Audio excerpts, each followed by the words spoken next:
Wine and Crime contains graphic and explicit content which may not be suitable for some listeners. Listener discretion is advised.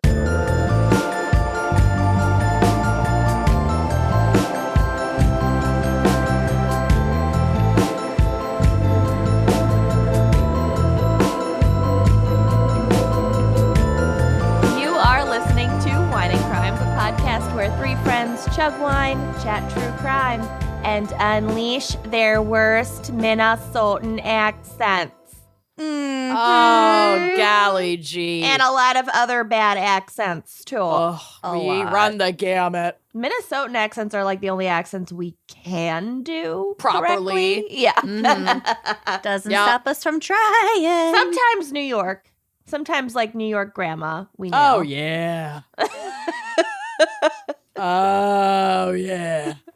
We'll have an opportunity to attempt some really bad South African accents in this episode. Oh, South Africa. South Africa. All right. Well, I'm Kenyan. I remembered. Ooh. Oh, I'm Lucy. I am Amanda. Hello. Yeah, I'm Mrs. Doubtfire. Hello. It was a drive-by fruiting.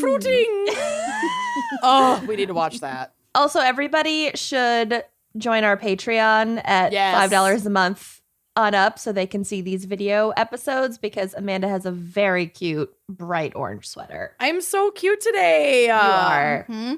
We also just recently had our second ever Patreon happy hour. Like we've done a little change up. We're zhuzhing our Patreon content. We got a lot on there in case you don't know. So we each have our own spin-off shows that we release. There'll be an episode that comes out every month, but we rotate whose.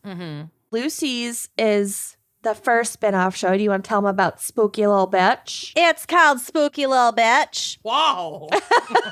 And every episode, I interview somebody who's as fucking creepy as I am. I love that. Or about things that I find very interesting. It's it's not about anyone else. It's about me. It's anything that sparks Lucy's joy. interest. Does this spark joy? Does this fatal pig dissection spark joy? Do these gallstones spark joy? Yes. Yes, they do.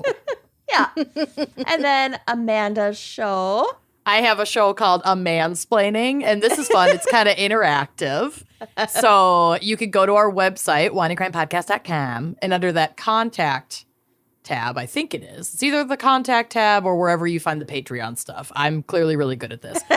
There is a button for you to leave me a voice memo. So you can like, quote unquote, call in, tell me your problems. Tell me all about your problems. Try to keep it under 3 minutes. It's like a TikTok. She's not a licensed anything, but Definitely she will not. give her opinions. And then I'll give you a mansplaining advice. It's an advice column. It's super fun. It's been a blast to make. I love it. And if you don't want to do the audio message, you can also just, send an email address to Amanda, a mansplaining. And maybe you'll get picked. Maybe. And then my show is the newest one. We just released the second episode. It's called Unimpressed. God, it's so fun. Yeah, it's just I have a different guest on each episode, and I tell them to find a niche topic that really annoys them, like whatever their pet peeve is or just something that they want to like rant about. Yep. And then I pick a topic and we bitch together without judgment. It's great. I love a communal bitch. Yeah, it's just a vehicle A mutual for bitch. ranting and bitching. So mutual bitching. So that's some of our Patreon stuff. And then we also have all these video episodes. We have drunk dive episodes. Those are so fun. Oh my God, we get toasty and talk about random shit. They're fun. And then we do virtual happy hour. Like it's like a mini live show once a month. Yeah, we got a lot of Patreon content. We just felt like we don't talk about that enough. And we wanted to let you guys know everything that's on our Patreon. So go check it out. Come hang out with us. We have so much fun over on the Patreon. Join us. It's a subversive. Are those basically the same thing experience? They're not the same. They're but it very is both. different, but it is both. A broken clock is right twice a day. get submerged and subverged in our Patreon content. It's subvaginal. Subverged. Subvaginal. Transvaginal. Ooh, Mesh. mesh. Anyway, come mesh with us on our Patreon page. Oh, we don't mesh around. We sure do. Don't mesh with Texas. Okay. Texas. So anyway, Oh my God. Neither here nor there. We have a very special. Speaking of neither here nor there, Oh oh my God. I'm Amanda. allowed. I'm allowed. You're allowed. You're fathered in. We have a very special episode this week brought to you by two fan pickers. Yep. We got Kristen Thomas and we got Suzanne Jacobson, My own ma'am, aka Amanda's mother. who has actually, before anyone assumes there is any nepotism involved here, she has been paying at this level for quite some time. At this level? Yes, waiting for this moment. Oh Yes. my God. Well, She was thank you, kind of Suzanne. quietly doing it without like ever sending in her fan pic. And then I think we harassed her in person around Mother's Day. And Yeah. then she was like, fine, this is what I want. Amazing. All right. Well, they both came to a great topic, and that is amputee crimes. Yep. And it was requested by two people, so we felt justified. Well, we'll get to it. Listen, It's my it's father kind of lost a weird one. many toes before losing a leg. Yep. You So, didn't keep any of them? no, we weren't like creepy enough at the time. If Yeah. we were given the option now, you better fucking believe. Pickle those tootsies. But one of the times that he had a toe removed, and if you are not familiar with the ravages of diabetes and neuropathy, it really affects your circulation and your ability. It's like nerve damage, so it also affects your ability to feel and heal if you get like cuts or anything on your feet. So I do check my feet very often. But if a diabetic or like a brittle diabetic who's been diabetic for a very long time can have some nerve circulation and restorative damage Is in that their the extremities. medical term? A Yeah, brittle diabetic. Yeah. Wow. I've never heard that before. That's Yeah. Really dark. Yep. Yep. Really sad. So there were times when my dad would get like a cut or even a blister that just wouldn't heal. We're more prone to infection. And so like a toe would have to go. Hashtag a toe would have to go. I think he lost 2, maybe 3 between both feet. Well, he ended up losing like He lost all 5. 5 to 7 in the end. But one of the times when he was in the hospital having a toe removed, so, I don't remember who it was. It had to have been a colleague of his, but someone got him the most amazing like get well card. And it was in the style of those old like Sunday newspaper drawing our comics The Far Side, which like my family loved those. And it was someone with missing a toe. It was like a person with a missing toe, and there was a little note on that toe that just said "went to market" on that like empty space. And my dad kept that card for years. It might still be somewhere. He loved it so much. He thought it was so buried with funny. it. Yeah, he thought it was so funny. So yeah, went to market. Yeah. Your dad just kept such an amazing sense of humor throughout all his medical stuff. Seriously. He did. Not always on his own, but it was Yeah. it was sometimes A a family collaborative affair. effort. Yeah, Yeah. exactly. But macabre humor is one of our faves. Yeah. So, yeah. What was his all the like pretty girls on the Jersey Shore? He'd like take his fake leg off and like massage his stump around them or something. Okay, so to be fair, he was not just harassing women. Yeah, that made him sound really bad. He wasn't a creep at all. But when you go to the beach, and at least in this particular spot where we vacation, you have to pay for like a weekly beach pass. It's called a beach tag. And they have like beach tag employees that work for the city that go Checking. around making sure you have your beach tags. And we had a tactic because we always got beach tags, but never enough to cover our growing family. So whenever the beach tag girls would approach, we'd yell like Skittles, and he would whip off his prosthetic leg and start, quote, airing out his stump, just like flapping it around. just and so that they wouldn't like. they wouldn't come anywhere fucking near us. They'd give us such a 30-foot wide radius. berth. Yeah, they were like, all right, we're just Like gonna. Moses parting the Red Sea. Yup. It worked. It worked. Amazing. Sometimes you got to manipulate ableism to your benefit. Absolutely. He dealt with enough bullshit to get a couple of, dollars off his beach tags every fucking year. Yeah, God bless him. for the If Jersey you got Shore. it, flaunt it. And if you got If it, you flap don't it. got it, also flaunt it. Flap it. Flap it. Oh my God. Okay. We'll get to the flaps. Real quick, though, one of our fan pickers, Kristen, says in their email, quote, I manage sales reps who help amputees and other people who need wheelchairs to get them through insurance. It's a challenging job, but so very rewarding. I am also a vitamin, having served in the Air Force for 11 years as a Russian linguist. Damn. Kenyon is impressed. Yeah. Jasperania. Which I don't know actually what that means. Good on ya. Good on ya. And have met countless veterans who are amputees. So many people don't know that they can qualify to get this equipment from insurance, and it makes such an enormous difference in their lives to be able to be safe and independent with their chairs. I absolutely love what I do and feel honored that I get to do it every day. So thank you, Kristen. Good It's on ya, amazing. Kristen. Das Vidanya. The parent of our godson is a prosthetics specialist. She builds prosthetic limbs. Oh, yeah. I remember Yeah. talking to her about that. Super badass. And she was she was a top Minnesota cabinet maker, and then was I'm gonna cut my thumb off. I need to use these incredible skills in a different way. So she went back to trade school and learned how to build prosthetics, and now she works in that field with clients, and it's fucking amazing. That's so cool. Yeah. I love it.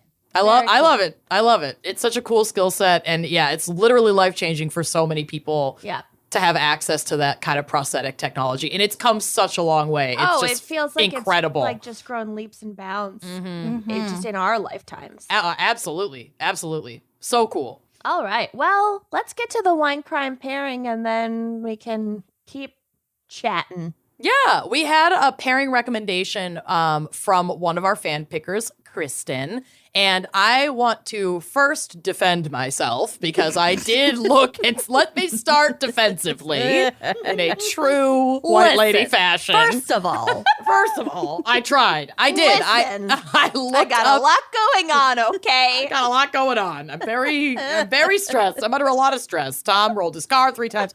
Anyway, My son. he confronted the burglar. So I looked this up, and it was available at Total Wine. So I went to Total Wine, and they didn't fucking have it. So their online inventory was not matching with their actual in-store inventory. And is it possible I went to the wrong location? Absolutely not. There's no way I could have messed that up.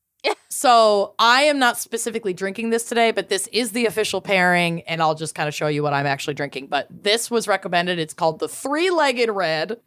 And this is made by Dunham Cellars, and it's Three-Legged Red in the world of Amputee Crimes because it's based on a beloved triped pet, a very cute There's three-legged literally dog. nothing cuter than a three-legged dog. Literally So, nothing. And this dog is three-legged- featured. meaning a dog and not someone with a huge dick. Correct. Correct. And the dog in question is featured on the label and is so adorable. So you gotta love it. This is a red blend of Cabernet, Merlot, and Syrah. It's considered just like a red table wine. It's from Washington State. It's going to be very medium-bodied, very drinkable, pairs with basically everything. And here's the little story about the dog on the label. It was a sunny summer day when I first met Port. Outside, I heard the distinct sound of an animal in distress. It took only moments to realize what was happening across the field from my house. A young puppy had fallen into harm's way and was being attacked by another dog. Oh my God. I ran to the scene, broke up the fight, and found that the puppy was very badly injured. Instinctively, I wrapped him up and took him to the veterinarian, and although the puppy had lost a leg, he had found a home. Oh. With only 3 legs and 2 on the port side, I named him Port, and he was my Port. best friend. Oh, that's Okay, so well, that's the cute. cutest thing ever. Yep, so this wine is in honor of Port the dog, who belongs to Eric Dunham, the founding winemaker of Dunham Cellars.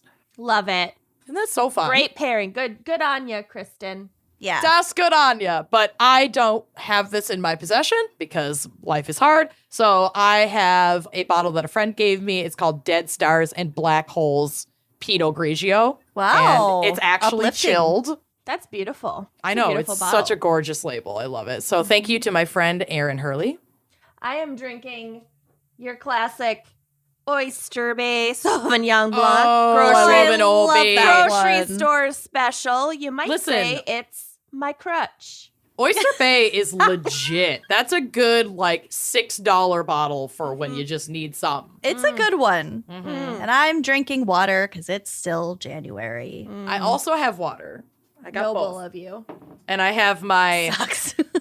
Wine and Crime Gals XOXO Iridescent Wine Key, locked and Ooh. loaded, which you can purchase at wineandcrimepodcast.bigcartel.com. And I also just put on lotion. So this could be interesting. All right. Maybe I can do this. Are you ready? Yeah. Oh. Well done. Nice pap. That's a Nice friggin' nice pap. pap. Let's get some ASMR. Oh, yeah. There we go. Let's really pour it in. Oh, it's making me Jesus. Okay. Fucking glug glug, bitches. We're on a double recording today. Ooh, yes, we are. Mama gotta survive. The next month's GAC is gonna be real funny. Sloppy. Ooh, that's tasty. Thank you, Erin, for the Pinot. All right. Well, Lucy, what is our background and maybe psych for Amputee Crimes? A little dose of psych for you. So WebMD says, quote, amputation is the surgical removal of all or part of a limb or extremity, such as an arm, leg, foot, hand, toe, or finger. A finger. Finger. About 1.8 million Americans are living with amputations. Amputation of the leg, either above or below the knee, is the most common amputation surgery. My father's amputation was below the knee. He's in good company. There are many reasons an amputation may be necessary. The most common is poor circulation because of damage or narrowing of the arteries called peripheral arterial disease. Without adequate blood flow, the body's cells cannot get oxygen and nutrients they need from the bloodstream. As a result, the affected tissue begins to die and infection may set in. Other causes for amputation may include severe injury, for example, from a vehicle accident or serious burn. A friend of mine got into a motorcycle accident and lost his foot. Oh, did Yep, you it keep had a below the knee amputation. No, most people don't keep it. Well, most people don't think it through. From now on, if the person kept it, we will tell know. you. Yep, we'll tell you immediately if they kept it. I saw a video online. I don't know if it's real, but I really hope it is. That If a you guy. don't know if it's real, it's probs not. Well, let me just finish the story. It's just entertaining either way. Okay. He got his foot amputated for some reason below the knee. Had a very obvious prosthetic, and he decided to keep it. So he asked them if he could keep it, and they kind of pushed back. But he was like, "It's my fucking foot," and there wasn't anything wrong with it, disease-wise. Sure. I don't remember what the purpose was, but if it's like a biohazard, I can understand why they won't let you keep it. If it's a Like an infectious disease risk. or if there's just flesh on it that's going to rot. That Yeah, I don't know the state of the foot when he got it, but bones, he had it. I understand. He had it taxidermied so that it was just the bones of his own foot, and he had it set in the foot position, and he carried it around with him. That I like. I like Yeah. that. All right. He I'd kept put it that in, a in my backpack. curiosities shelf. Yeah, Yeah, there's I would my do it foot. was articulated on a stand. I didn't lose my foot. It's over there. Yeah, I see it. I can see it from here. Cost me an arm and a leg to get it taxidermied.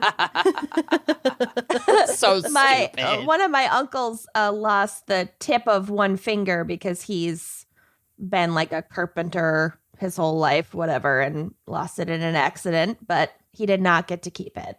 I read the wildest thing while doing research for this about how in children of a certain age, and this is very similar to brain elasticity and plasticity or whatever, but who lose the tip, if they lose the tip of a finger to like a bite or frostbite or something, it can grow back. What if they're like really young and if they're young enough to malleable? have, not necessarily. I don't think it was necessarily bone, but it might have been like muscle and flesh that in an Cool. adult would not regenerate in the way that it can in a child. Little Isn't that wild? starfish. Yeah, Little geckos. yeah, little gecks. all right. Little petite gecks.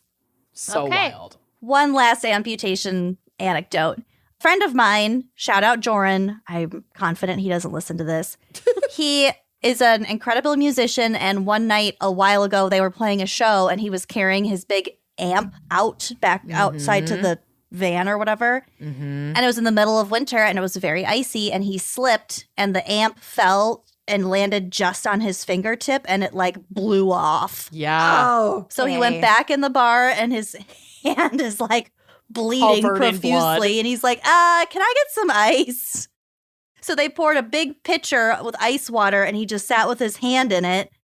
They went and found the fingertip Got and to. put that in a separate bag of ice. Somebody apparently come you're get We'll her. not get to that. supposed to ice it.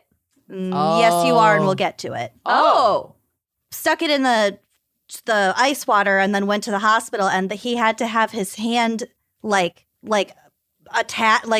his fingertip attached to the palm of his hand so that the skin on grow back? the healthy palm of his hand Yeah. would like transfer to his fingertip. Yeah. So he was cast Whoa. like this, probably like the whole like this for a long time. Wow. And now he's fine.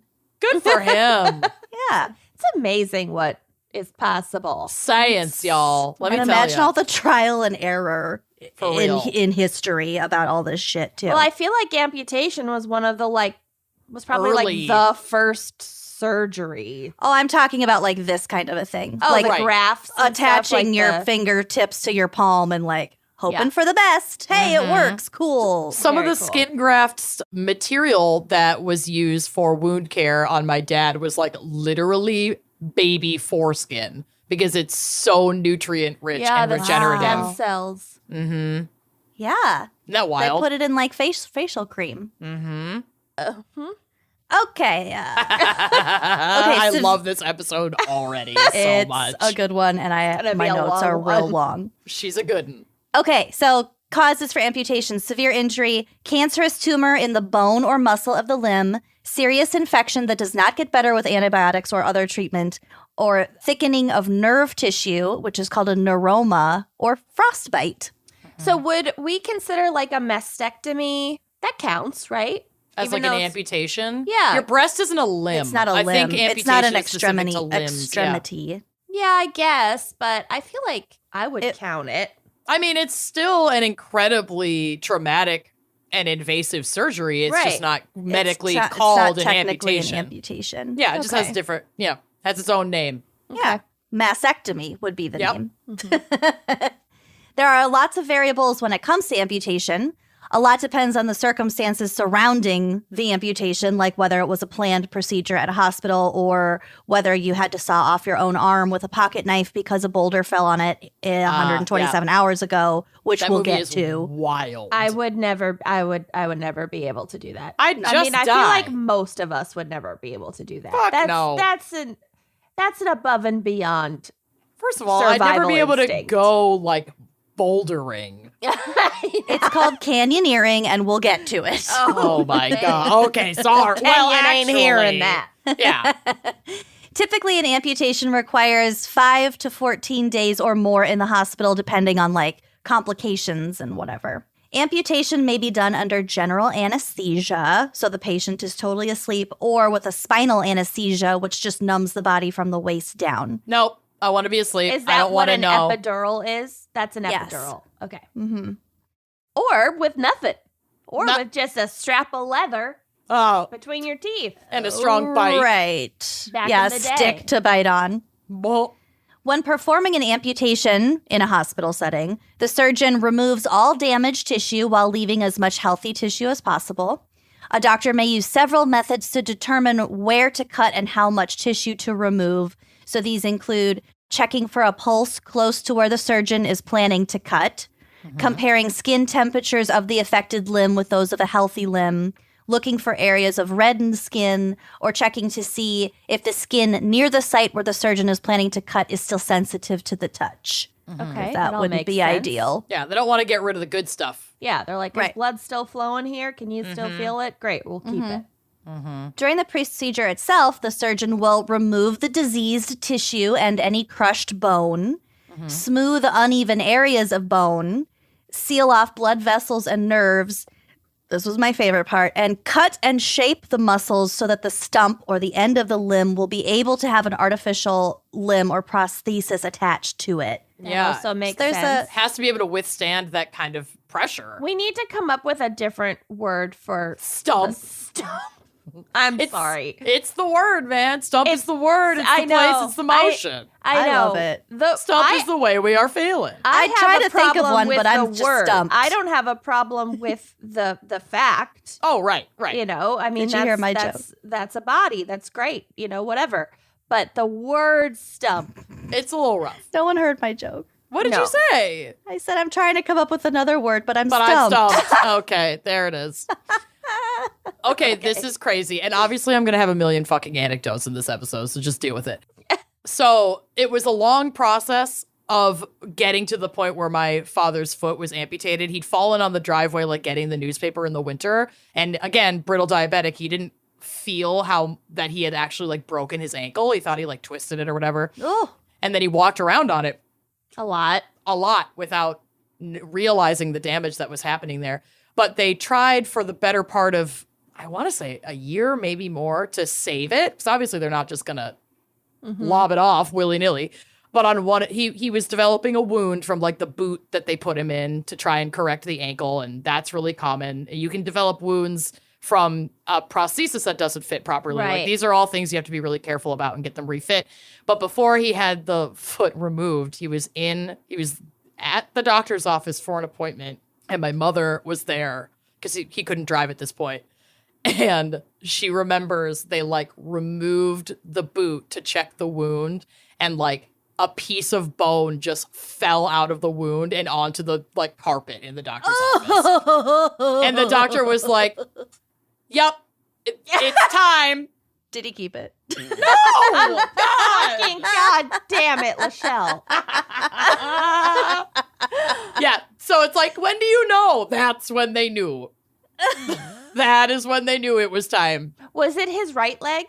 Yes. Was he able to, he learned to drive with his left leg then? Oh, yeah. And I was in fucking driver's ed training, and we went to this like field day for driver's ed, and they had different stations where you would try like different driving maneuvers. And there was a station to test your reaction time. It was like a wooden board with a red light and a green light and then two pedals. And you had to like switch between what foot the pedal was on.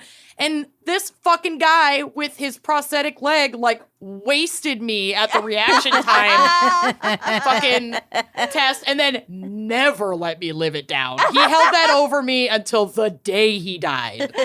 Amazing. Son of a Because bitch. you have pretty good reaction times because you drive like a bat out of hell. I do, but he Oh, still when he we still almost beat got me. T-boned in LA that one time after dinner. That was like Fast and Furious shit. I handled it. That was wild. Mama handled it. And that person is dead. Oh my God. I hope not. You just got to swing right through. Yeah. I want to address our lawyer, Julian, right now. That was a joke, and I did not kill anyone. And now he's dead. I mean, they might be dead, but it would be Not unrelated. my fault. Yeah, not my fault. Just because they're a horrible Shitty driver. But it's LA. That's like everybody. There, I said it. Okay. Moving on. The surgeon may choose to close the wound right away by sewing the skin flaps, which is called a closed amputation. Another Or- rough term. Yeah, I told you we'd get to the flaps. So many or flaps. they may leave the site open for several days in case there's a need to remove additional tissue. So they'll be like, let's just see how this goes. And we might need to go back in. Might need a trim. Oh, Trim, yeah, exactly. Shave a little more off. no, a little off the top. A little high and tight.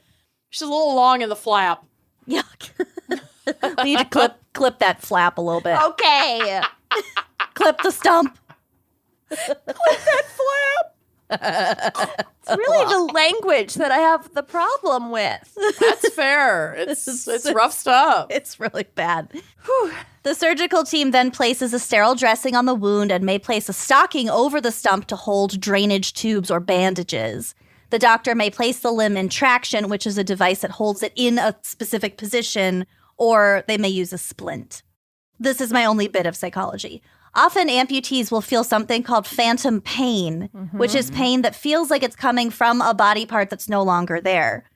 Doctors once believed this post-amputation phenomenon was a psychological problem, but experts now recognize that these real sensations originate in the spinal cord and the brain. So it's real pain. Oh, yeah. Most people who have had a limb removed report that it sometimes feels as if the amputated limb is still there. And this is a painless phenomenon known as phantom limb sensation that's not the same as phantom pain. Yeah, sometimes it's pain and sometimes it's like a tingling It's just feeling. present. Yeah. Like Just how like- if you actually think about your hands and feet, you can just feel that they are present on Right. your body. Right. Yep. Right.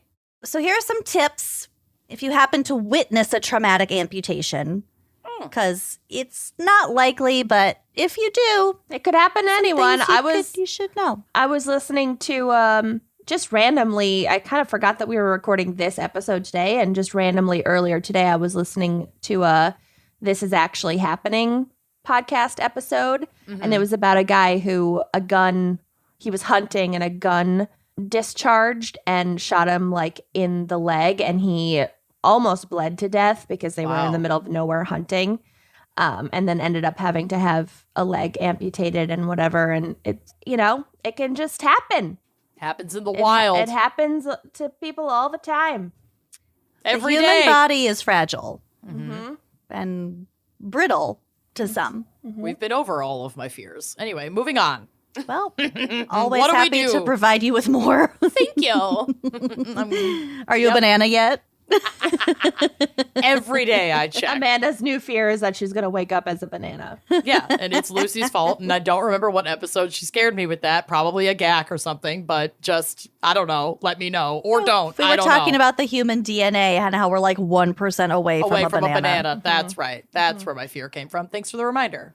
Okay, step 1, call 911, obviously. Yeah. Step 2, stop the bleeding, stanch the flow. A complete amputation may not bleed very much. The cut blood vessels, this part is so gross. The cut blood vessels may spasm, pull back into the injured part, and shrink. No. So Like little they're trying to protect worms. themselves? Yeah. Yeah. But this is a response that's supposed to slow or stop the bleeding. If there is still bleeding, do the following. If available, wash your hands with soap and water and put on disposable gloves. It's kind of unlikely, but... Like if you have time, though. Right. Well, if you're like a fucking doctor or you have that shit on your person. Right. But also if it's like going to take too much time to do that, maybe. Well, infection is a major issue. Yeah. If gloves are not available, use many layers of clean cloth, plastic bags, or the cleanest material available between your hands and the wound. Okay. Have the injured person lie down and elevate the site that is bleeding. Remove any visible objects in the wound that are easy to remove, and remove or cut the clothing from around the wound. Apply steady direct pressure for a full 15 minutes. If blood soaks through the cloth, apply... that's too long. I gotta go. I know, right? 15 minutes is a really long time. I don't know really if I have the fucking long forearm time. strength. Or the patience. I'd want to like turn on a podcast on my phone while I'm just like sitting there. I'm just telling you right now, if this happens near me, you're dying, honey. You're dying. If your life depends on me, you probably You're shouldn't dying. have put yourself in that situation. Lucy would in be the first like, place. I just, if you lose it, I'm going to keep it. I want to keep it. I'm keeping Ask it. to keep Dibs. it. Dibs. Lucy would be all about calling dibs. Amanda would have 100%. fainted. Oh, yeah. I think I could handle it until Kenyon would have it's just over. walked away. No. Yep.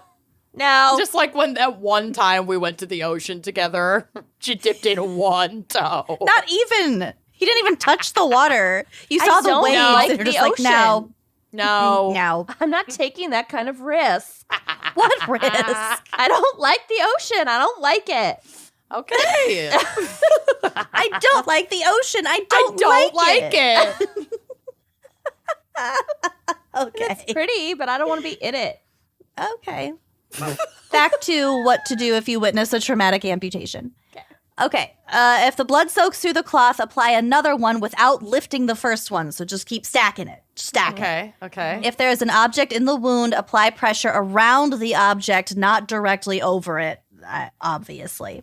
Check and treat the person for shock. The trauma of the accident or severe blood loss can cause the person to go into physiological shock. Some signs of physiological shock include passing out, feeling dizzy or lightheaded, feeling very weak or having trouble standing, being less alert. The person may be suddenly unable to respond to questions. They may be confused, restless, or fearful. What about like a tourniquet? Are you supposed to do a tourniquet? Well, I mean, we're like part way through this list. Okay. I don't. No, there's no tourniquet in this list. That seems irresponsible. Sus. Yeah. A little sus. Emotional stress from the event may cause symptoms such as lightheadedness or fainting. This is sometimes called emotional shock. Lightheadedness and fainting from emotional stress may be confused with physiological shock. So they're two different things, but they just have very similar presentation. Yeah. Sounds like. yeah. Next, care for this is if it's a completely amputated body part. You have to then care for the part while you're applying pressure, I guess. It's just a lot of multitasking here. Yeah, this is... Recover the amputated part if possible and transport it to the hospital with the injured person. If the part can't be found right away, transport the injured person to the hospital and bring the amputated part to the hospital when it is found.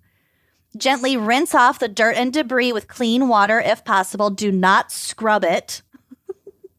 Okay. Don't really clean it. Wrap the amputated part in dry, sterile gauze or clean cloth. Put the wrapped part in a plastic bag or waterproof container, and then that's what you put on ice. Yeah, you have Okay. to protect it. So you from- don't put it directly on ice. No. So the goal is to keep the part cool, but not to cause more damage from like direct contact with the ice. Right. That you don't makes want to sense. frostbite it. Yep. Right. Do not cover the part with ice or put it directly into ice water. So I got a bone to pick with Tanner because he was the one that put the fingertip in the picture.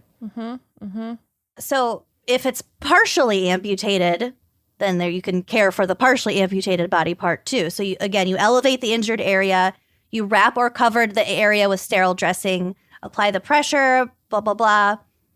This will slow the bleeding until the person receives medical care. You don't want to cut off the blood flow to the partially amputated part, so pressure needs to be light. It's just enough to slow the blood loss, so no tourniquets. Weird. Gently splint the injured area to prevent movement or further damage.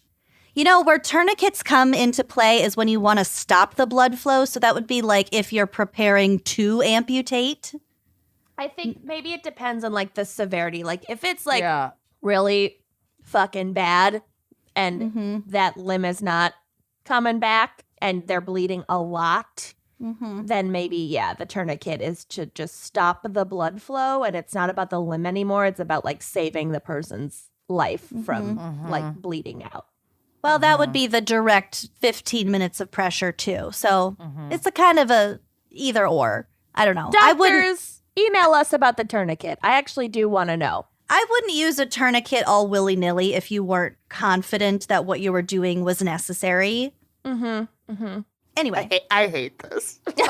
I'll talk about a bone falling out of my dad's foothole all day, but This is bothering you? if I have to imagine myself in this kind of trauma response situation, and I keep a pretty level head, but you're gonna die. Like, if the cops can't get, like EMTs can't get to us rapidly, I'm confident and I think I could handle it. I think I could too. Yeah. Although, just getting like blood drawn when they do the little like rubber band tourniquet thing for like 10 seconds when they like draw your blood. You know what I'm saying? You do not like that. No. I don't think I instantly am like, well, if this takes too long, if they can't find a vein, I'm gonna losing this die. arm. Yeah. And yet you really need to know how you yourself should be using a tourniquet in an amputation emergency. I want to know.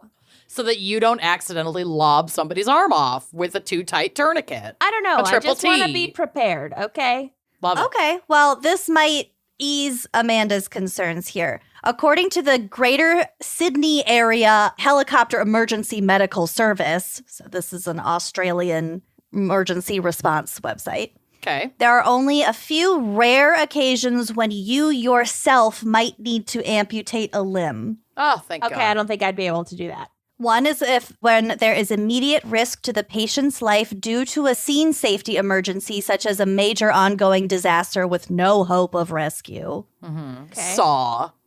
Right. When assisting a deteriorating patient physically trapped by a limb who will almost certainly die before he or she can reach a doctor. 127 hours. Yep. Okay.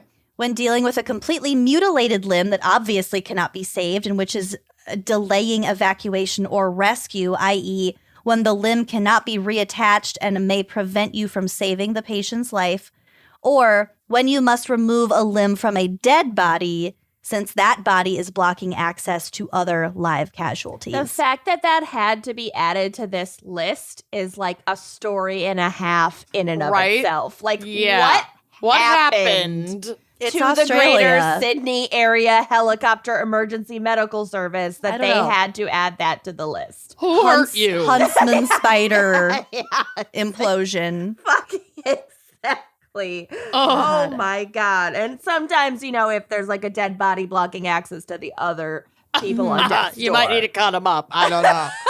I feel like for my our purposes, we should stay away from amputating Amputation lims in the because field. Yeah. there maybe are a I lot should of make, vessels, blood vessels. Yeah.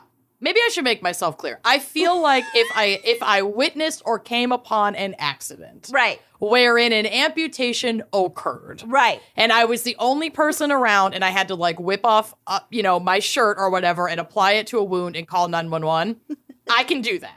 Right. I can Taylor Lautner that shit, take off my shirt, press it against Bella's forehead after she hits a rock falling off that motorcycle. That I can do. But I cannot and will not remove an No. appendage. I won't do it. I won't I don't do it for think me. that I would won't do ever it for be- you. I won't do it. I agree. Well, Okay. I don't think Thank I you. don't think that you'll ever be faced with that decision. I mean, I don't think I'm going to wake up like a banana, but that doesn't mean I'm not going to fucking worry about it every goddamn day of the rest of my fucking life. I don't so think I'm going glad to you're on turn my medication neck now. wrong. Don't why ever not? crack your neck. Could happen to anyone. That's more likely than you having to amputate a limb. You know that you are the reason I am not well. Like, it's you, right? I am not well. I am not well. Thanks, Lucy. Oh, Like, God. please let me be clear. It is your fault. Oh, my God. Okay. I call it information, but whatever.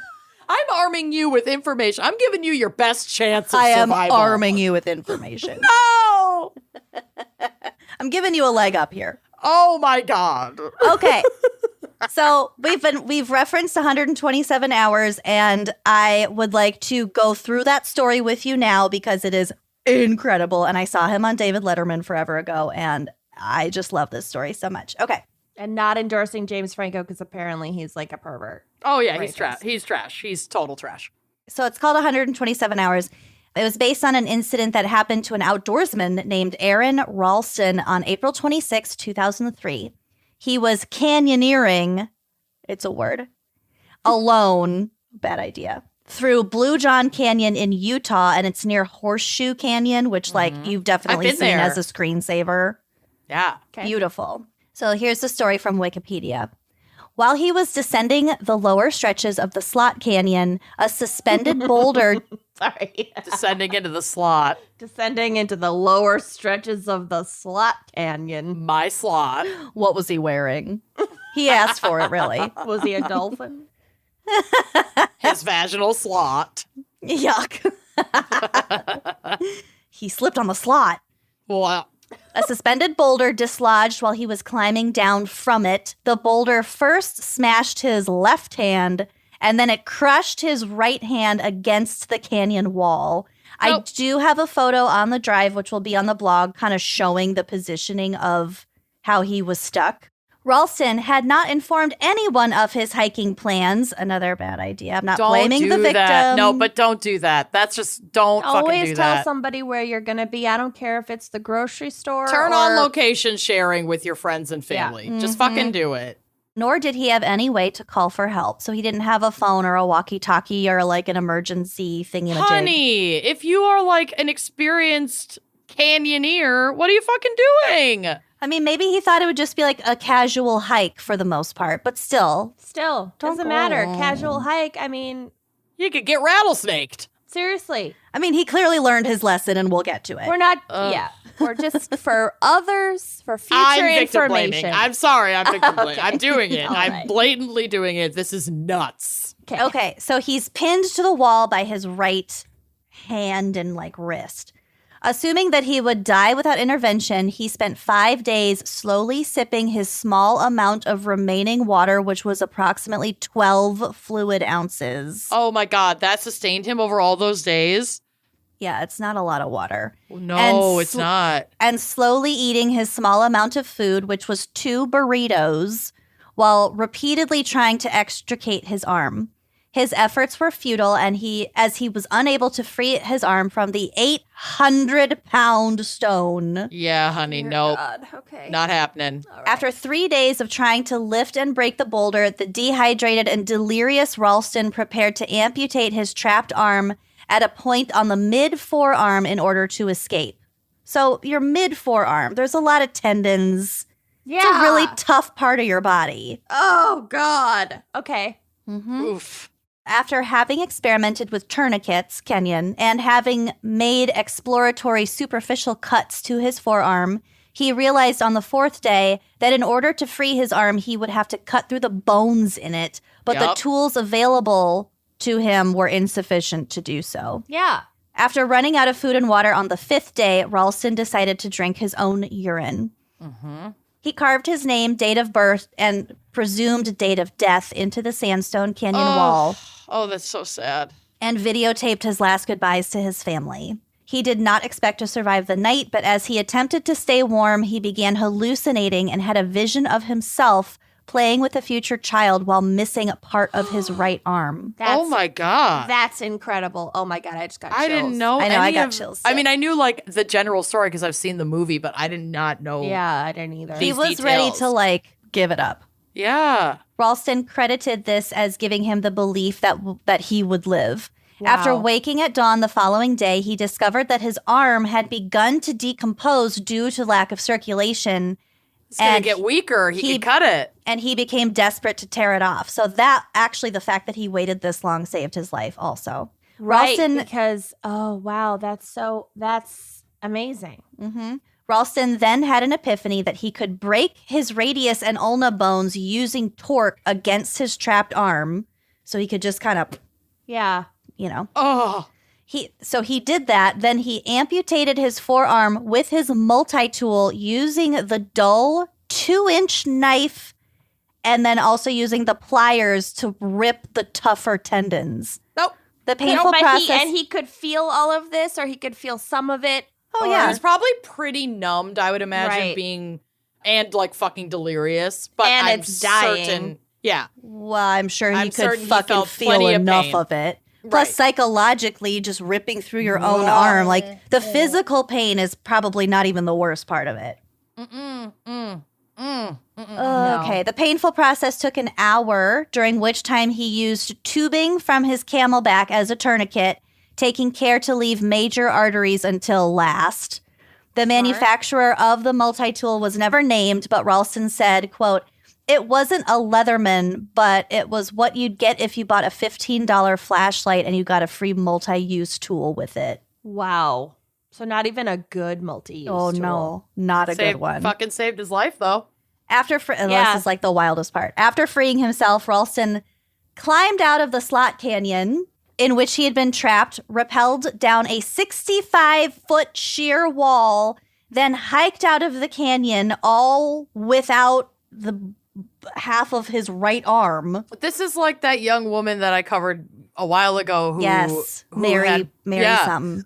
both of her arms Oh, and then she like climbed cut up off. the And ravine. yeah, she was like dumped in a ravine on the side of the road and climbed up. An amazing case. Yeah. I survived. Yes. Yeah. God, it's just people are capable of really astonishing shit. But wait, there's more. There always fucking is. God. Well, okay. so but where he hiked out of the canyon, he was 8 miles from his vehicle and still had no fucking phone.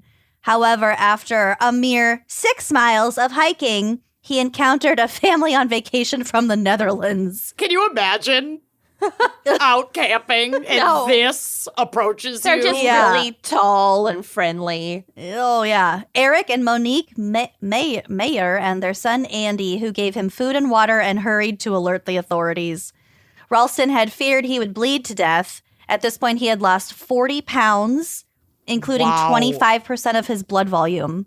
Rescuers searching for Ralston, alerted by his family that he was missing, had narrowed down the search to the Canyonlands Park, and he was picked up by a helicopter in a wide area of the canyon. He was rescued approximately 4 hours after amputating his arm. So, Ralston said later that if he had amputated his arm any earlier, he would have bled to death before being found. So again, the way his arm was dying. Delicate balance to like hold out long enough that your tissue is dying so you can cut it off, but also like you have enough strength and sanity to perform. And it's not like he even knew that. No, it's like this was just luck of the fucking draw. All the stars aligned for him to survive. And that like hallucinatory vision, or I'm sure religious people would say like vision from God. Yeah, to give him a little boost of serotonin or something to get him through another day. Hope, yeah. Fuck. At the same time, had he not done it when he did, he would have been found dead in the Slot Canyon days later. His severed... He kept it, you guys. His severed hand and forearm were retrieved from under the boulder by park authorities. According to television presenter Tom Brokaw, it took 13 Ever heard of him? 13 people, a winch, and a hydraulic jack to move the boulder so that Ralston's arm could be removed. His arm was then cremated and the ashes were given to him. He returned to the accident scene with Tom Brokaw and a camera crew 6 months later on his 28th birthday to film a Dateline NBC special about the accident, during which he scattered the ashes of his arm there where he said they belong. Okay, so he didn't keep the arm. He kept the ashes of the arm. And only for scattered 6 months them. and scattered them. And then scattered them. So that is Holy a little shit. different. Does That's he have a kid? Wild. Has let's his find vision out. come true? Yeah. What's his name again? Aaron Tom Brokaw. Ralston. Aaron I Ralston. got Tom Brokaw.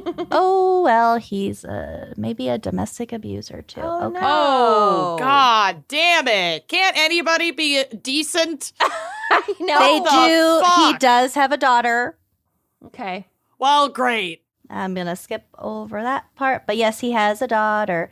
Also, I do have to drop this picture on the drive because it's a picture of the boulder where they removed Is the it very arm. bloody? And there's like blood everywhere. I'm going to put it Whoa. on Oh here. my God. All right. Well, on that note, let's hear a quick word from our sponsors. Well done. Thanks. I feel very Stanley comfortable. Steamer. I feel fine.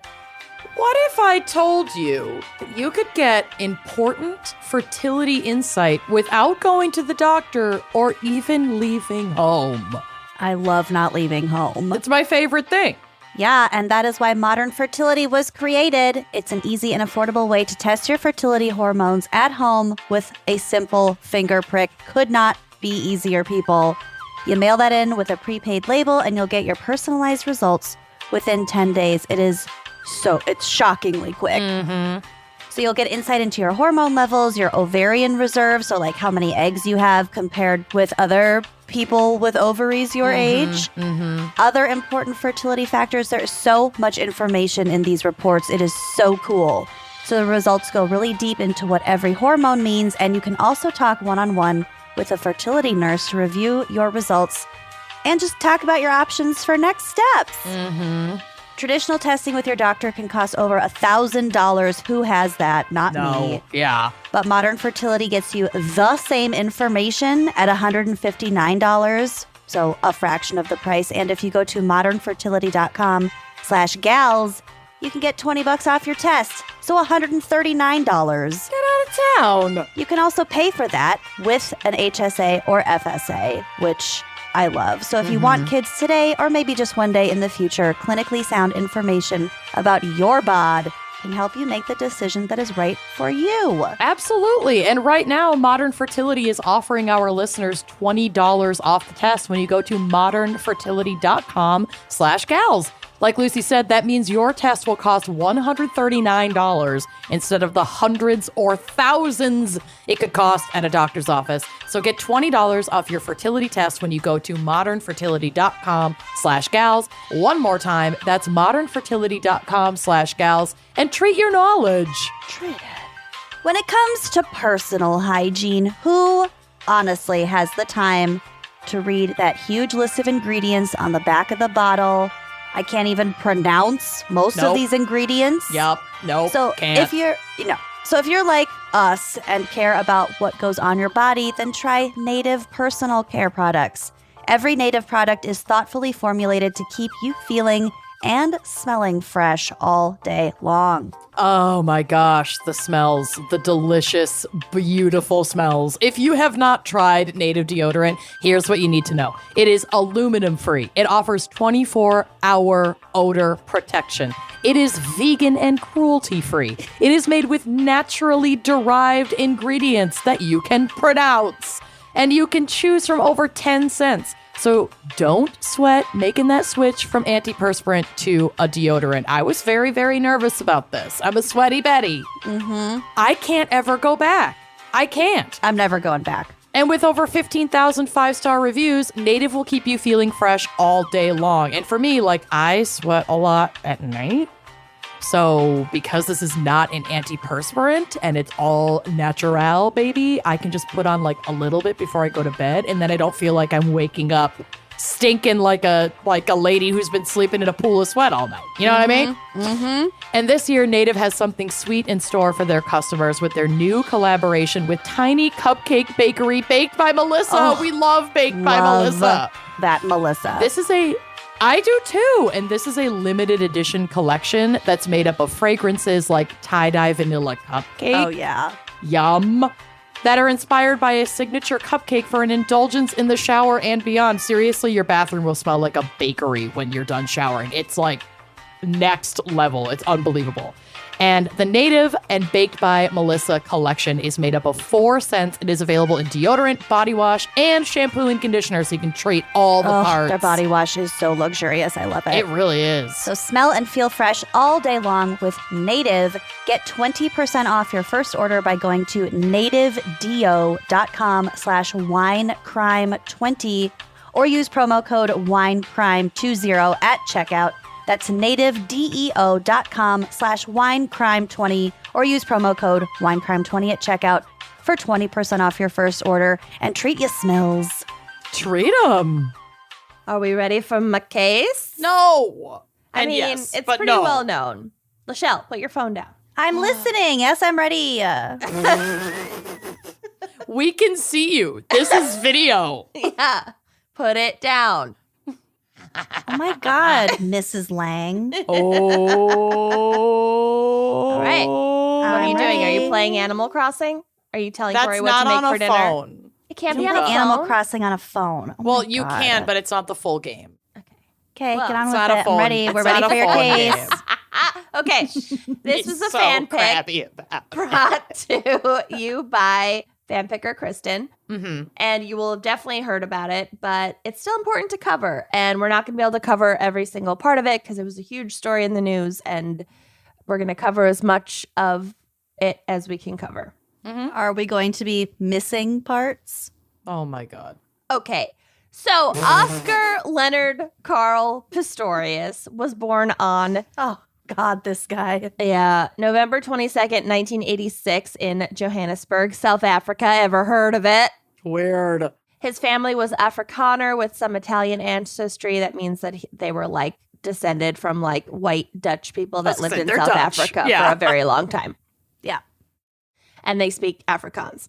Really cool And English. language, though. Mm-hmm. Well, it's like Dutchified. Yeah. It sounds really bizarre to the uninitiated, and I love it. Yeah. When he was 11 months old, both of his lower legs had to be amputated below the knee because of a congenital defect, and he had been born like missing the outside of both feet and both fibulae, which I don't really understand that sentence. Interesting. So his feet were like just super narrow.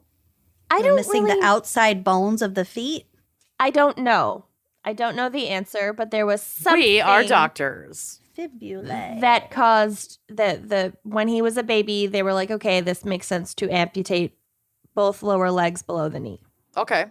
Oh, yeah. Okay. So the fibulae. So you know the bottom part of your leg? Mm-hmm. You have the main part, and then you have a skinnier part on the out, like alongside it. Mm-hmm. That skinnier part is the fibula. Oh, so this was a missing part of his leg? Both. And Didn't you foot. say? So basically, And the outside portion. So it's just the two bones straight down in the leg, and just one bone out in the foot. Because your leg has a secondary skinny bone, and your feet also has secondary side bones. So he didn't have that secondary bone. He just had real skinny legs and feet. Whatever. He's 11 months old. So he has no recollection of a time before his double amputation. Gotcha. At 13 months old, he was fitted with prosthetic feet, and within a few months, he learned to walk. So kind of, I don't know when babies learn to walk, but I feel like right on time. I don't know. Don't at me. 6? I don't know. Yeah, there's such a wide array of what's like quote unquote normal in terms of development. Whatever. I He's wouldn't walking even as know a a baby, range. as a toddler, with his Right. prosthetics. Despite his disability, Pistorius excelled as an athlete throughout his childhood, and by the time he was in high school, he had distinguished himself at rugby, water polo, tennis, and boxing. Big athlete. Sports especially became a refuge for him during a handful of different childhood tragedies. So, number one, his parents divorced when he was 6, and whatever, no big deal, but that can be traumatic for some people. Also, It's kind of a big deal. I know. I just have so little sympathy for this man because he is a piece of shit. Yeah, but people whose parents get divorced when they're a young age is oftentimes traumatic. Whatever. Apparently, it can be traumatic. I don't fucking know. So, his father was absent from his life. Oh, that must be hard. And then when he was 15, his mother. Kenyon's like, mine was too, but I didn't kill anybody. Yeah. I didn't become an abuser. It's fine. This one is tough. When he was 15, his mother, whom he was very close to, because she basically raised him as a single parent, died from a drug reaction following a hysterectomy. Which is kind of like a freak.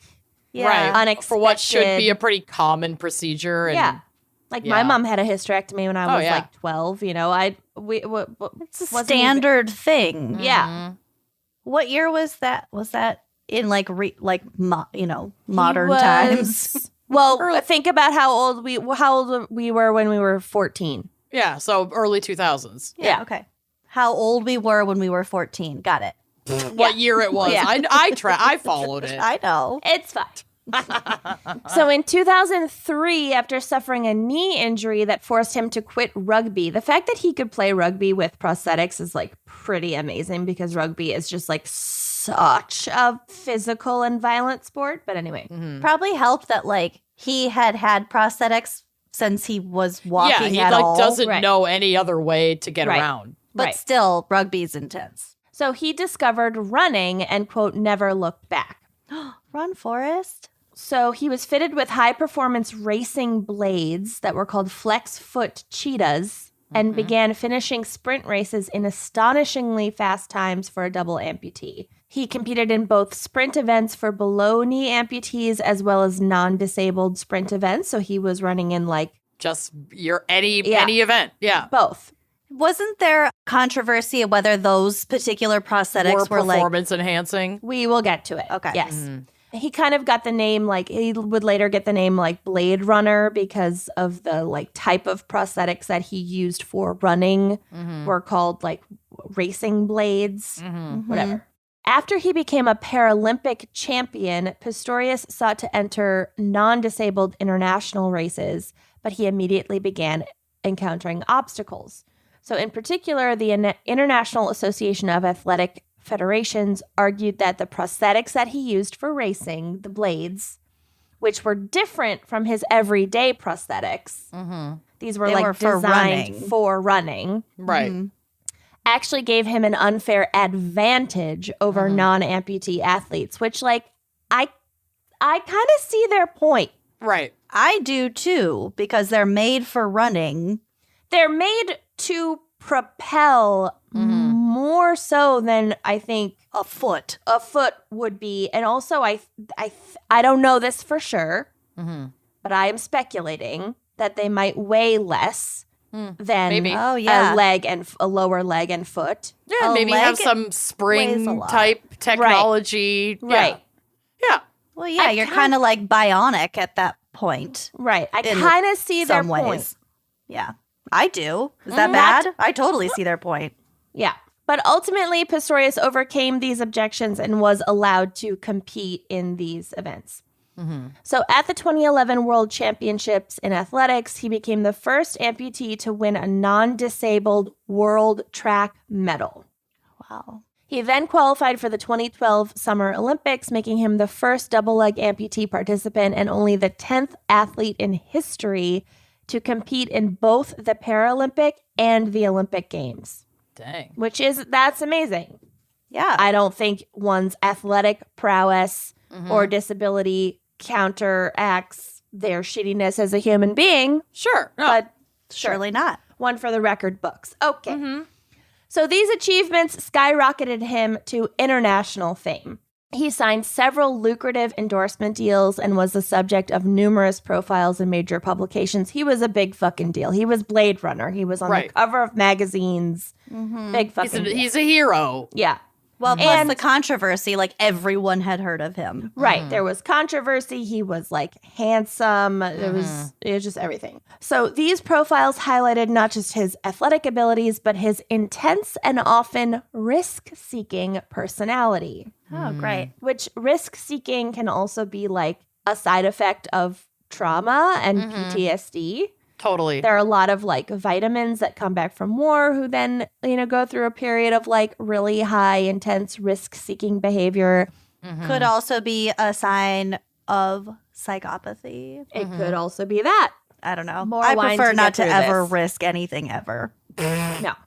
It's I too don't know risky. I don't know why you do that to yourself. No, I'm good. Why challenge yourself? I Right. love my couch. Yup. Oh, God.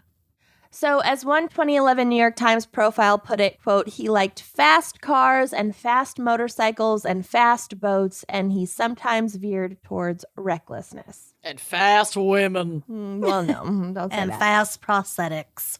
I was just expecting that to be the next I was when you, too. thing When in you, this when you super hear fast misogynistic. cars Yeah. and da-da-da, your brain finishes the sentence. Right. Goes to loose women. Well, don't say. Fast women. Na na na na na na na I know. na. I'm not referencing the victim of his crimes. I'm Right. referencing the shitty writing of this Right. article. Okay. Yeah. Fine. I'll And the take it. gross phrase that is loose women. Fast women. Get it right. I know. I'm grossing you out. Okay. Who sings Fast Car? Tracy Oh, Chapman. yes. Yeah, That's a phenomenal So sad. song. Oh my God, I cry every time. Okay. A detail that came up often in profiles of Pistorius was a 2009 incident in which he crashed a speedboat into a submerged pier, fracturing 2 ribs, his jaw, and his eye socket. Oh, stop, dude. He got into Fuck. a major boating accident. And police found alcohol in the boat, but they didn't check his blood alcohol level at the scene because of his extensive injuries. So then he kind of got away with it because they couldn't Then it was prove too that late. he had Yep. been drinking. At the But time. he had definitely fucking been drinking when he majorly fucking crashed this speedboat. Also, a busted eye socket is one of those injuries that I just Yeah, not good. Yeah. Not good. So several journalists who interviewed Pistorius around this time also noted that his intensity sometimes crossed the line into paranoia. You don't say. After a reporter named Jonathan McAvoy visited him at his home in Pretoria, which is kind of like an Afrikaner stronghold city in South Africa. It's north of Johannesburg. It's close to Johannesburg, but it's another major city, and like a lot of Afrikaners live there. So it's a very white city. Yeah, I mean, yes. More or less, yes. So he wrote in the Daily Mail that, quote, in Oscar's bedroom lay one cricket bat and one baseball bat behind the door, a revolver by his bed, and a machine gun by the window. Honey. It's By all the a bit window? much. That's gross that it was by the window. Yeah. It's all gross. It's a fucking bit much. And also, I don't know for sure, but like, I fucking know for sure that he definitely lived in like a gated complex with He guards. does not need this level of... No. You're not out there. Like, yes, in South Africa, there's high crime and people, you know, criminal gangs can get past security guards and you know, rob or whatever inside complexes. That does happen. But like, that's paranoia. It's a bit much. This is fucking excessive. Yeah. So in 2012, another reporter named Michael Sokolov visited Pistorius at home to interview him for a profile in the New York Times Magazine. In this profile, he relates a story that Pistorius tells him about grabbing one of his guns in the middle of the night and tiptoeing downstairs to confront a possible intruder after his security alarm went off. And this turned out to be a false alarm. But he's already like telling this profiler that like this is something that he does. Yeah. Yeah. Whereas like with Zach, if I hear a noise and I like try to wake him up, he does absolutely fucking nothing. Right. He's like, it's fine. It's fine. Like there could be an intruder in the room and he'd be like, it's fine. It's the wind. It's Josie. That's kind of why I don't want to fix my super old floors, because I can hear Ray walking up the stairs or like through. It's so creaky. You need the creaking. I love it. Yeah. And like, just for context, like we after living in South Africa, like we keep a golf club, you know, by the bed in case there's an intruder. I feel like that's a level of like, in case there's an intruder precaution. Yeah, you know, honestly, that's not mostly for just like machine gun. That's just for peace of mind. You're not like a machine gun is super offensive. You know what I mean? I mean, it's really aggressive. I think you're nuts, but yeah, I get it. Whatever. So it's a golf club, whatever. So this detail would take on an eerie significance just 1 year later. So don't like an eerie significance. Don't like that. In the early morning hours of February 14th, 2013, so Valentine's Day, Pistorius called for emergency medical help, claiming that he had accidentally shot his girlfriend, Riva Steenkamp, believing her to be an intruder. Pistorius and Riva Steenkamp had been dating for only about 3 months at this point, so it was a very fresh relationship. He was 26, she was 29. She had been a very successful model since she was in her teens. She'd appeared in numerous like high-profile ad campaigns, several reality TV shows. She's very well known in South Africa. She was like the face of some cosmetic brand in South Africa, maybe like Avon or something. Like she was a very successful working model. She also was like a fixture on like the Johannesburg social scene, and she had recently graduated from law school. She was way pretty. I remember seeing pictures of her. Stunningly beautiful and brilliant, and also like kind. And she had overcome a lot of her own very serious physical obstacles in her past, because she had also been an avid horseback rider, and then she fell and broke her back in her early 20s. Wow. And she had to relearn how to walk. Wow. Oh, honey. So they had like that too. They were both like high profile, very, very pretty people who had like endured a lot and found each other, and, you know, on paper seemed like a great match made in heaven. But, you know, you never know what a relationship is like behind closed doors. So on February 13th, just a few hours before her death, because he called police the early morning hours of the 14th, she sent Pistorius a text message that read, quote, "You are an amazing person with so many blessings and you are more than cared for." And he replied, "Stay tonight if you like." Pistorius would later recount how there's going to be a lot in here about like his version of events. But like, are we doubting this text message? No. Well, the texts are finite. Like that's kind of, you can't. Well, we're not doubting the text messages. They'd been dating for 3 months and he invited her to stay the night. And they were sending kind of lovey-dovey texts. But there are also other texts that point to issues. I still have Brian Laundrie fresh on my mind. So like, I didn't know if he took her phone and like planted some misleading texts or whatever. Okay. No, that's not not in this case. So I just want to preface it like there's going to be a lot of like his version of events, which and are she's not around to advocate for herself. And she's not around to advocate for herself, and his version of events are not fucking true. But we're just going to say them here, but take everything with a fucking grain of salt. So Pistorius would later recount how he was awakened by a noise in the middle of the night and believing it to be an intruder and that Riva was still asleep in bed beside him. He claimed he grabbed his gun and then he heard a noise from behind the door within the bathroom. So like the ensuite bathroom. And in that bathroom, there was also like a separate little toilet room, which like classy. A water closet. I know. A poop door. A poop door. Yes, a water closet. I fucking dream of having a poop door someday. And he claimed to believe that the intruder had taken refuge in there, which like, yeah, that's totally what an intruder is going to do is lock himself inside your toilet room with no chance of escape. Right. So then he fired 4 shots through the locked toilet room door, which like, why was it locked? 3 of which was using the bathroom. 3 of which struck Riva, who was on the other side of the door.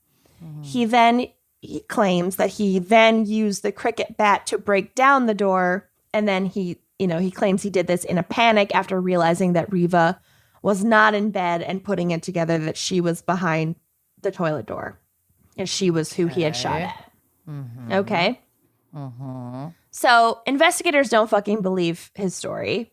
He's arrested because, like, he shot and killed his girlfriend. And his trial for murder began in March of 2013. However, it was soon delayed for several months so that he could undergo psychiatric evaluation at the request of the prosecutor in the case, after the defense claimed that he had been diagnosed with generalized anxiety disorder, which, like, fucking take a number, dude. Yeah, hi. Welcome to the club. Yeah. Right. That's not an excuse for shooting Absolutely not. at any little noise in your home.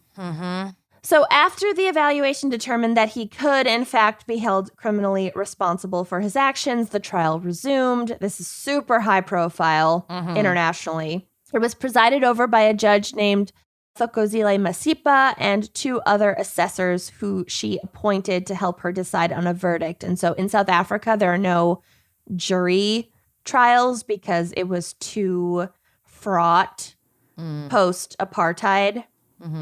With race and everything and like, jury determination. I mean, it's fucking fraught here in terms of race. So everything's done with a judge. So much of the testimony in the case hinged on whether or not Pistorius had put on his prosthetic legs that night before he walked across the bedroom into the bathroom and fired the shots through the door. Because the defense claimed that he had not put on his prosthetics, and then they used this as like proof that his response was like in the moment. I thought there was an intruder. I'm running. I'm getting to the bathroom as fast as I can to figure this out. And they also tried to. Wouldn't there have been evidence if he had not put on his legs? Not necessarily if he took them off and staged it. That he quickly hopped out of bed and ran to the bathroom. He could have staged it. It took a minute for the authorities to get there after she was shot.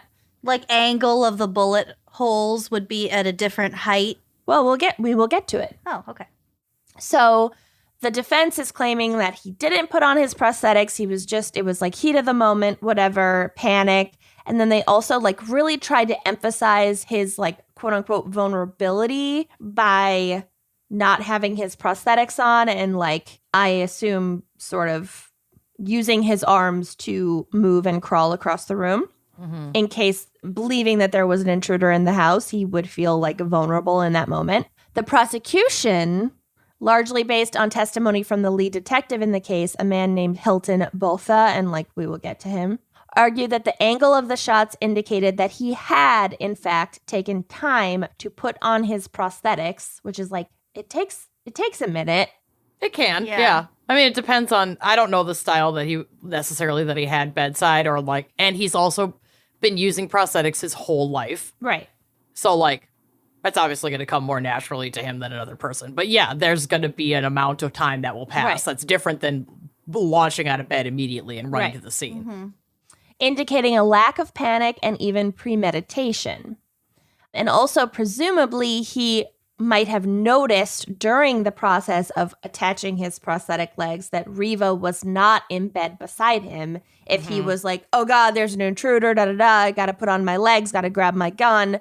And throughout that, like, she's not in bed beside him, not saying It's anything. like, wouldn't you assume she's in the bathroom? Right. That is more compelling to me than the, like, lack of urgency tied to putting on the prosthetics. Because, like I said, he's been using them his whole life. It's almost like muscle memory to But even move if it your legs out takes of bed. 30 seconds, I mean, think Totally, about totally. how long 30 seconds is, Right. really. Right. If and it so, takes 10 seconds. yeah, Right. and I personally think that if he did put them on, then he would have time to logically establish that, yes, his fiance or girlfriend, whatever, is not in bed with him. Right.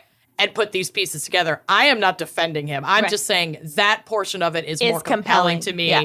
than just he put the legs on. There's no way that he was running to meet an intruder or investigate an intruder. It's like, that's your muscle memory.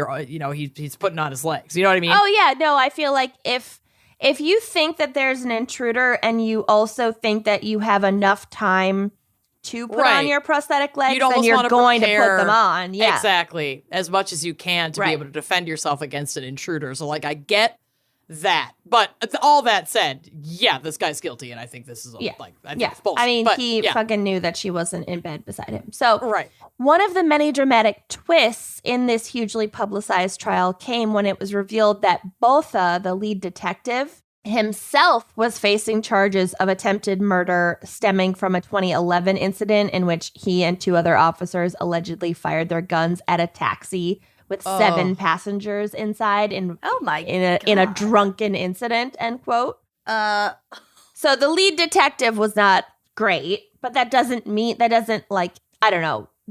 invalidate this case. His guilt, I yeah. feel like, especially because Oscar Pistorius is white. Mhm. Does that make sense?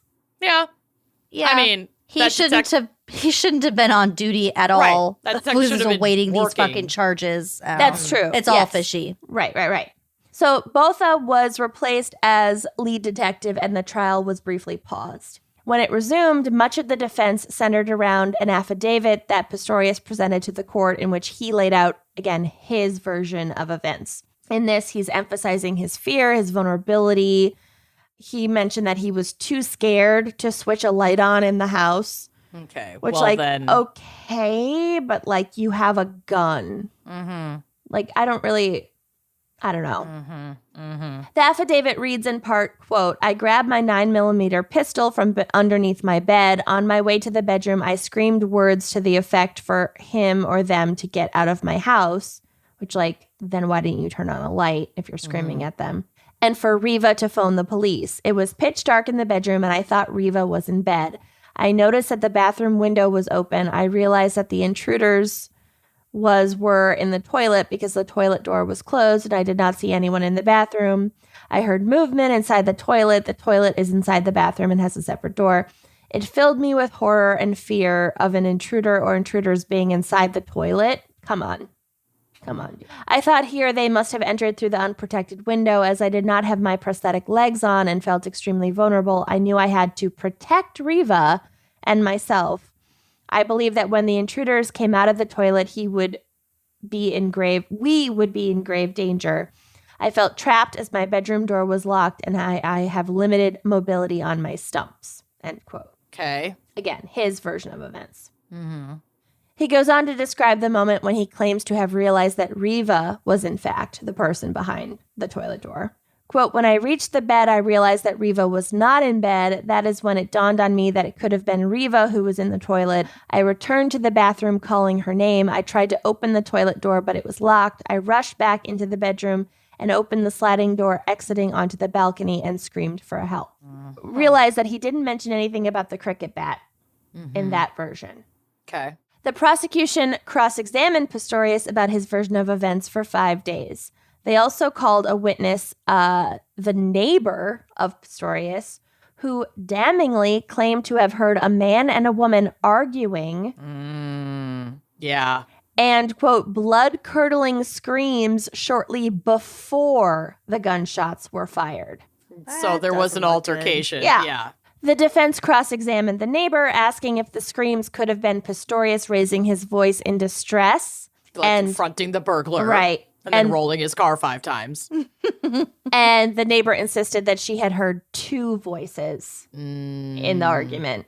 The prosecution also introduced text messages between Riva and Pistorius, in which a few of them included accusations from Riva that he was jealous and possessive. Ooh. Yeah, all this tracks. Yeah.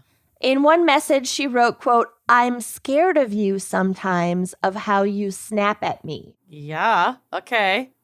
Well, that's not good. The defense countered this by pointing out that there had been 1,700 messages between them and only, quote, 4 conversations were argumentative, and that all of these resolved very quickly, end quote. But, like, the fact that she said, I'm scared of you.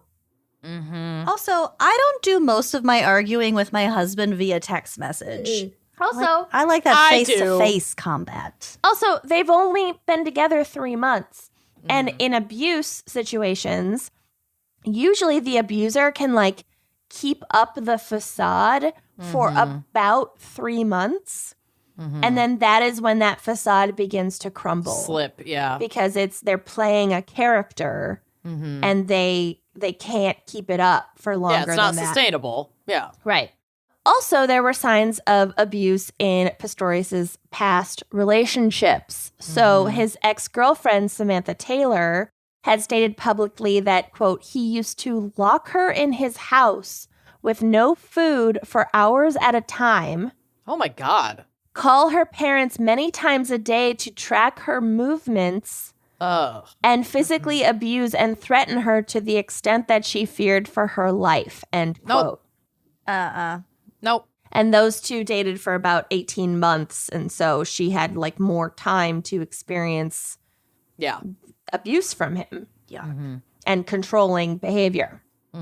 So throughout the highly publicized trial, Pistorius had numerous dramatic outbursts in the courtroom, which included him sobbing, howling, and even vomiting. Honey, something's not right. No, that's not normal. You're a mess. So the Judge Masipa, ultimately ruled that Pistorius was not guilty of murder, but was guilty of culpable homicide, the equivalent of manslaughter, which I don't feel like was the right verdict, but also this judge is, like, weighing what a jury, or not a jury, but, like, what will hold up. What will hold up a lot of race issues in this country. He's a very famous person. It was a huge deal. Well, and also, again, I'm looking at this through an American lens. I do not understand the judicial system of other countries. I simply don't. But if this were happening in the U.S. and the state's prosecution could not prove premeditation, Right. then it would be a similar situation. Right.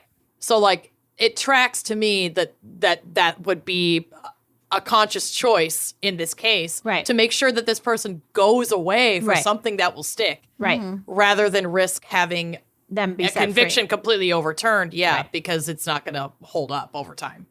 So the judge sentenced him to 5 years in prison, and he served only 1 year of this sentence before being released to serve the rest of it under house arrest. Of course. But don't worry, there's a lot more. Yeah. Just the privilege of it all. Oh, also, which I did not realize until researching this case, and I thought that I was pretty up on this case. I didn't realize that he had other charges from other incidents before this. Were they like dropped or charges that he'd already paid fines and done time for? We will get to it. So he was charged with reckless endangerment involving a firearm for a separate incident where he discharged a gun inside a restaurant. Jesus Christ. Oh my God. That's kind of a big one. And managed to skirt 2 other firearm charges, including for an incident where he shot his gun from the sunroof of his car. Oh, for fuck's sake. Jesus. Fucking rhinestone cowboy over here. God, take this man's guns away. Seriously. It's just like anywhere else in the fucking world.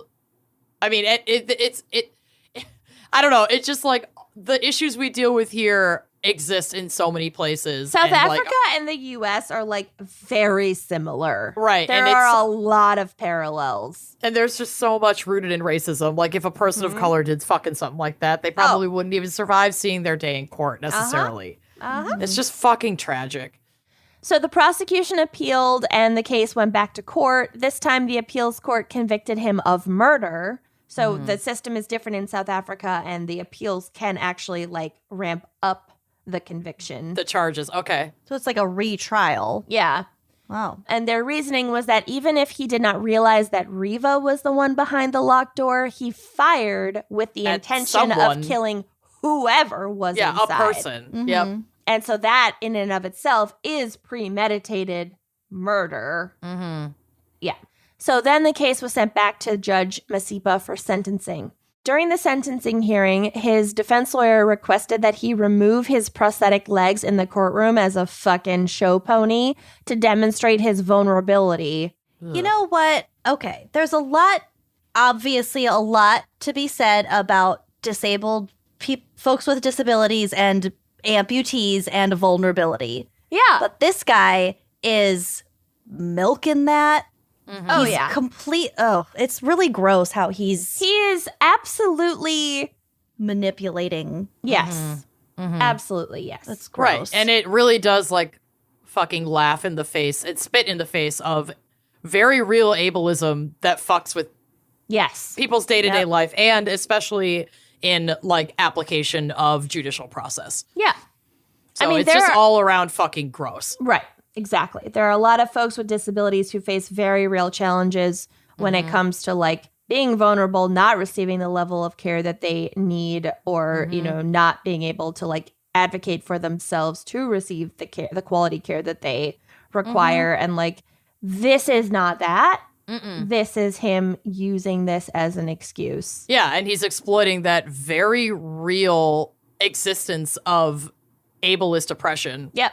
It's really gross. To fix his shit that he made. Yep. So they, this was seen as a blatant attempt to make the judge, quote, pity his client and hand down a lighter sentence. It was like very much in the news and like at least people called him out for doing this, but whatever. It is possible, though, that it was an effective strategy because Judge Masipa sentenced Pistorius to only 6 years in prison rather than 15, which is actually the minimum sentence for murder. And somehow he basically got the sentence of manslaughter, even though he had been convicted of murder. Yeah. What the fuck is the point of that? Yeah. So he's currently still serving his sentence. He had been out for a while under house arrest. And I think I was there when he was under house arrest for a while. And then... Were you nervous? No. Although I do know somebody who knows... She kept a golf club next to the bed. You know someone to who defend against You got to. Pistorius. I know somebody who's friends with his sister. But anyway. Oh my God. I never met her, so that's all I know. But anyway... He's serving his sentence. He will be eligible for parole next year in 2023. Dang. In a piece for The Guardian during his trial, South African novelist Margie Orford described how, in addition to the all too common problem of domestic violence, which is very real in South Africa and everywhere around the world, the case also encapsulated the specific cultural baggage of post-apartheid South Africa. She wrote, quote, "The figure of the threatening black stranger has driven many South Africans into fortress-like housing estates, surrounded by electric fences, armed guards, and the relentless surveillance of security cameras. 1,000%. I fucking... You lived in one. We had no choice. I mean, it was required. The school could not get insurance if all of their staff didn't live in a gated communities. So it's an institutional segregation situation. 1,000%. Yeah, this I day. mean, our community was obviously like non-segregated mixed race. It was a mix of white and black and right, but and it's everything. just like it doesn't need to be segregation by that default. blatant. It's like classist segregation. Classist, yes. Right, exactly. Yeah. Finishing the quote, the claim that Pistorius believed to be defending his home from an intruder inserts a third body into an all too familiar narrative of domestic violence. This imaginary body of the paranoid imaginings of suburban South Africa has lurked like a boogeyman at the periphery of this story. It is the threatening body, nameless and faceless, of an armed and dangerous black intruder. Perhaps this is the real fascination of the story for us. These three bodies, one dead, one imagined, and one on trial, will play different roles. So many men in South Africa exist in this state of macho, hair-trigger tension in which action comes all too often before thought. Not just in South Africa. Yeah, in the U.S. too. So many parallels. This trial will have to weigh one version of macho against another.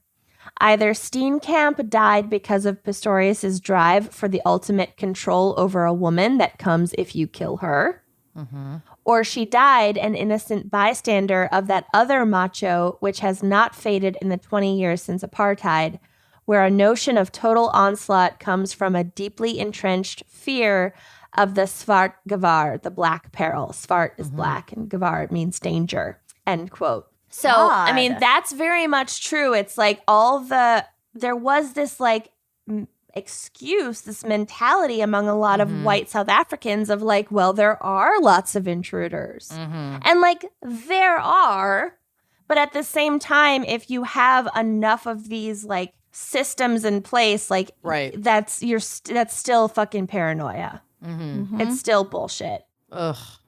Yeah, it's such like a layered and intersectional issue. And nuanced, really. And nuanced and systemic on 1,000 fucking levels. And the domestic... And is like, it's not written in stone that it's like segregation but it is targeted to the black community. Like that's how it plays out here, and that's how it plays out there.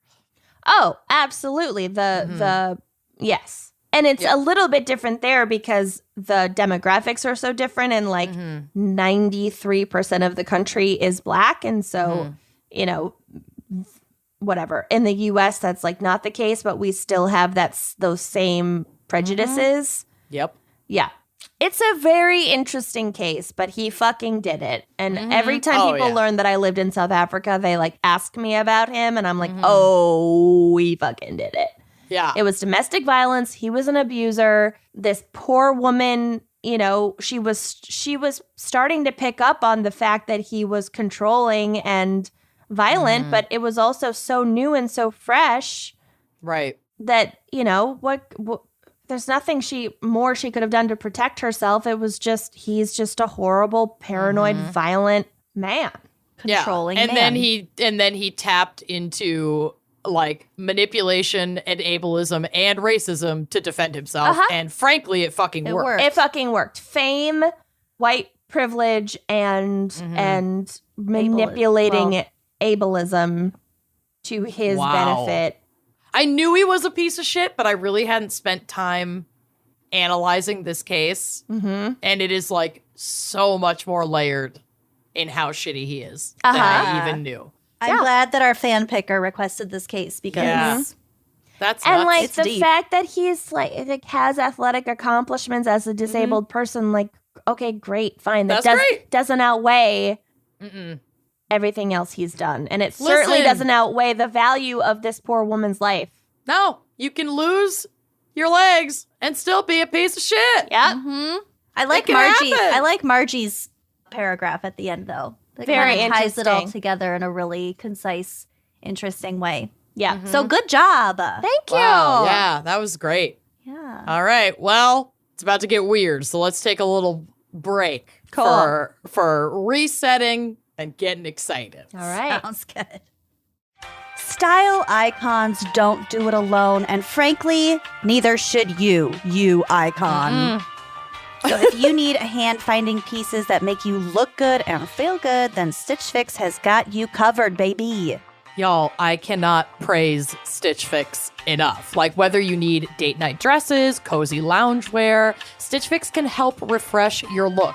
You can schedule a fix, and a stylist will send you 5 pieces that fit your style, size, and price range with no subscription required.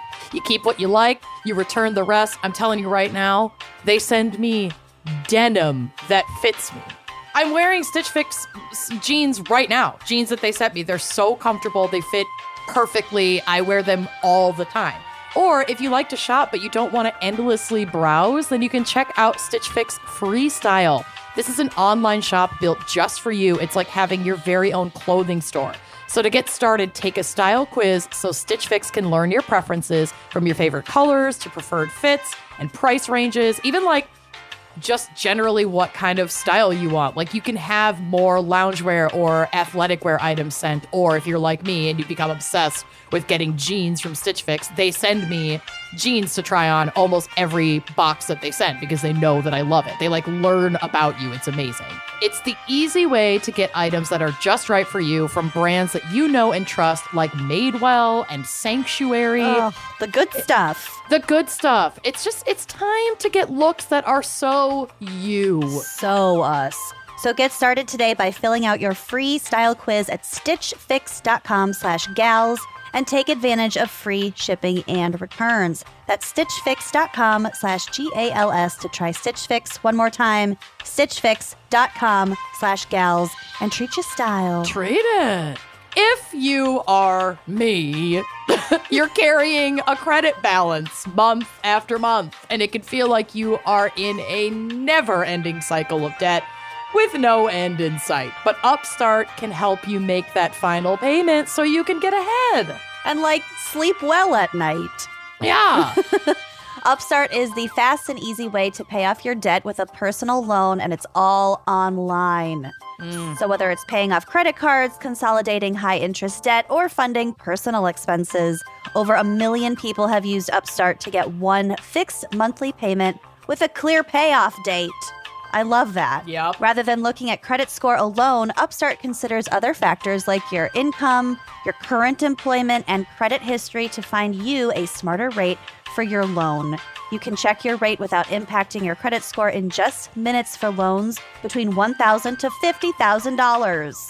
You can even receive funds as fast as 1 business day after accepting your loan. That's amazing. So find out how Upstart can lower your monthly payments today when you go to upstart.com/gals. That's upstart.com/gals. And don't forget to use our URL to let them know we sent you. Loan amounts will be determined based on your credit, income, and certain other information provided in your loan application. Upstart.com/gals, and treat your debts. Treat it. Y'all, we love Warby Parker, and they were founded with a rebellious spirit and a lofty goal, okay? To create boutique quality eyewear at a revolutionary price point. They are offering eyeglasses, sunglasses, contact lenses, and eye exams. And Warby Parker is committed to providing exceptional vision care online and in stores. Oh, my Lord. They're so amazing. So We're in my Warbies right now. I am too. Every day. They're my daily cute drivers. little blue Warbies. I just love their glasses. They have so many cute styles, just endless options for frames. So their glasses start at just $95, and that includes prescription lenses. They also have sunglasses. I have the worst eyes on the planet, so I need the prescription sunglasses. You and me both, kitten. You and me both.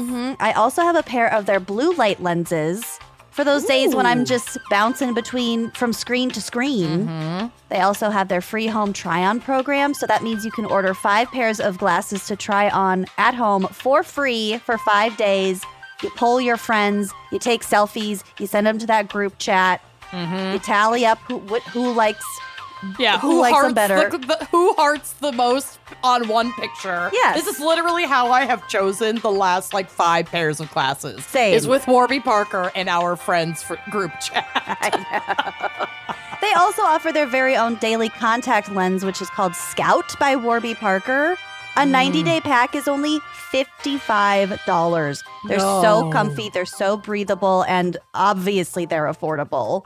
Yeah. So like Amanda said, Warby Parker is committed to providing exceptional vision care online and in stores, offering eyeglasses, sunglasses, eye exams, and those contact lenses. Warby Parker carries a wide variety of contact lens brands like AccuView and Biofinity too. So no matter what you're looking for, you'll find it at Warby Parker. They got them. Oh, yeah. Yeah.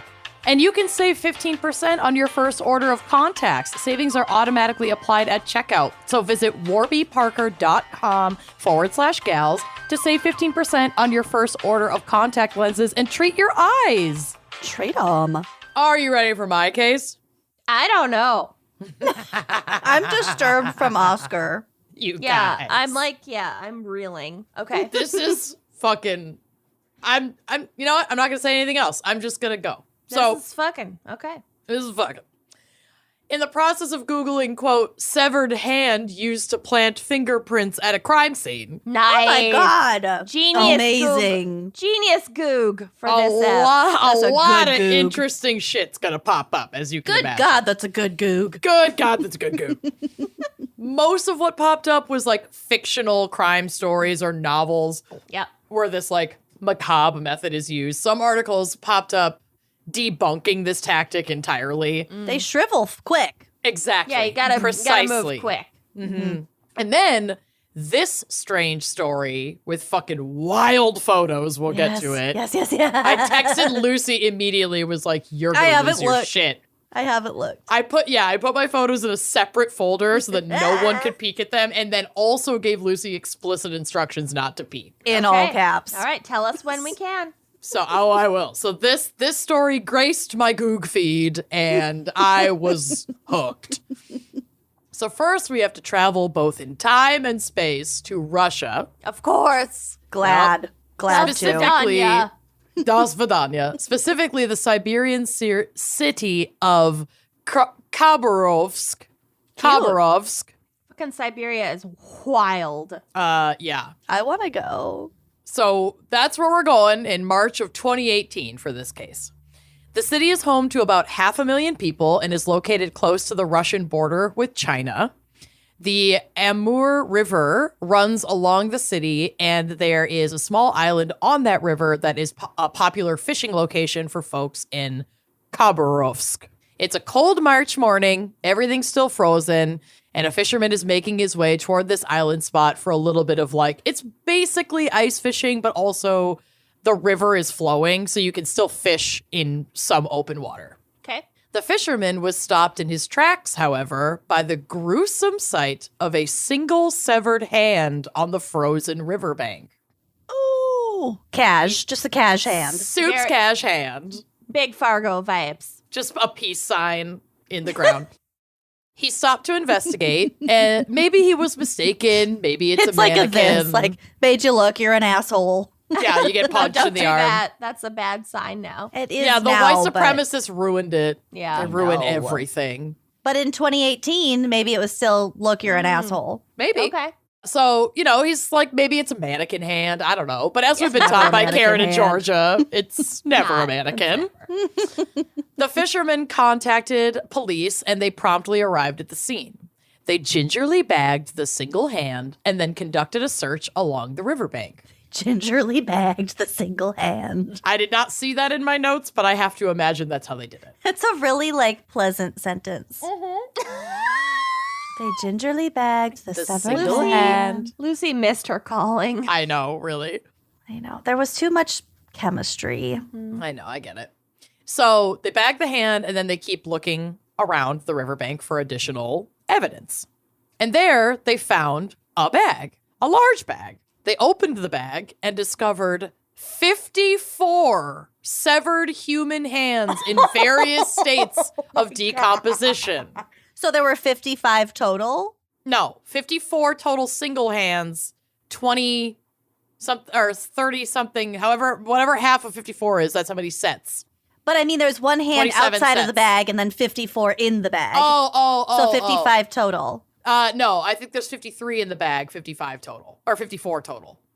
Oh, Sorry. okay. But all in all, Even number total. all in all, there's an even number. That was my main question, as you know. Holy fucking shit. They then laid the hands in rows in the snow, attempting to match them to each other. And yes, there is a photo on the drive. Siberian cops, I don't think that is the best method. Y'all. No fucking Y'all. That's 27 sets, by the way. It took me that long to do the math. I already said Oh it, my but God. yes. Yeah. They look like workman's gloves. They do. They look like gloves. It's Like like if somebody graphic, made like but balloons out of gloves. right. It's like graphic, but also not. It's only graphic because you know what it is. Yeah, you can look at that. It's not like blood. Oh, and don't worry. I'll tell you how I got this photo. in the snow. Come In the snow. on, guys. Yep. The hands They were are accompanied. paired up. They're paired up. They're making matches. Yeah, I God. mean, a lot of the matches make sense just They make a visually. lot of sense. I mean, I get it. I've been doing puzzles for the last 72 hours. This is actually triggering something in me that I kind of love. Yeah, this we is should make basically this a Best puzzle. Fiends. It is match. best- Well, no, match Best three. Fiends isn't matching. If it was match 2. It's like Bejeweled. The hands were accompanied by bandages, gloves, and hospital-style plastic shoe covers, like the ones that surgeons put over their shoes to stay sterile in the operating room. Yeah, or like realtors to like not fuck up hardwood Right. floors. My face All, is hot, you guys. like stuffed, all stuffed into the bag of hands. I knew you would love this. Oh my God. With the state of the hands, officers were only able to lift fingerprints like loosely from one set. Yeah. And the mystery of where the fuck all of these hands came from hit the media, which is how I got this picture, because the Siberian Times tweeted that photo of the rows of hands. Just They on don't give Twitter. a, They do not give a any single fucks. fuck. Not a one. Siberia's like, this is just another Tuesday. We are Not a wild up here. single I'm fuck. moving to Siberia. Seriously. Oh my God. Yep. So they tweeted that photo, which is why I'm like, I'm cool putting this on the blog/drive because it's already been tweeted. It's already been on social media. Lucy's zooming in. With the caption, Damn. quote, macabre bag containing 27 pairs of human hands found in bag on Amur River Island.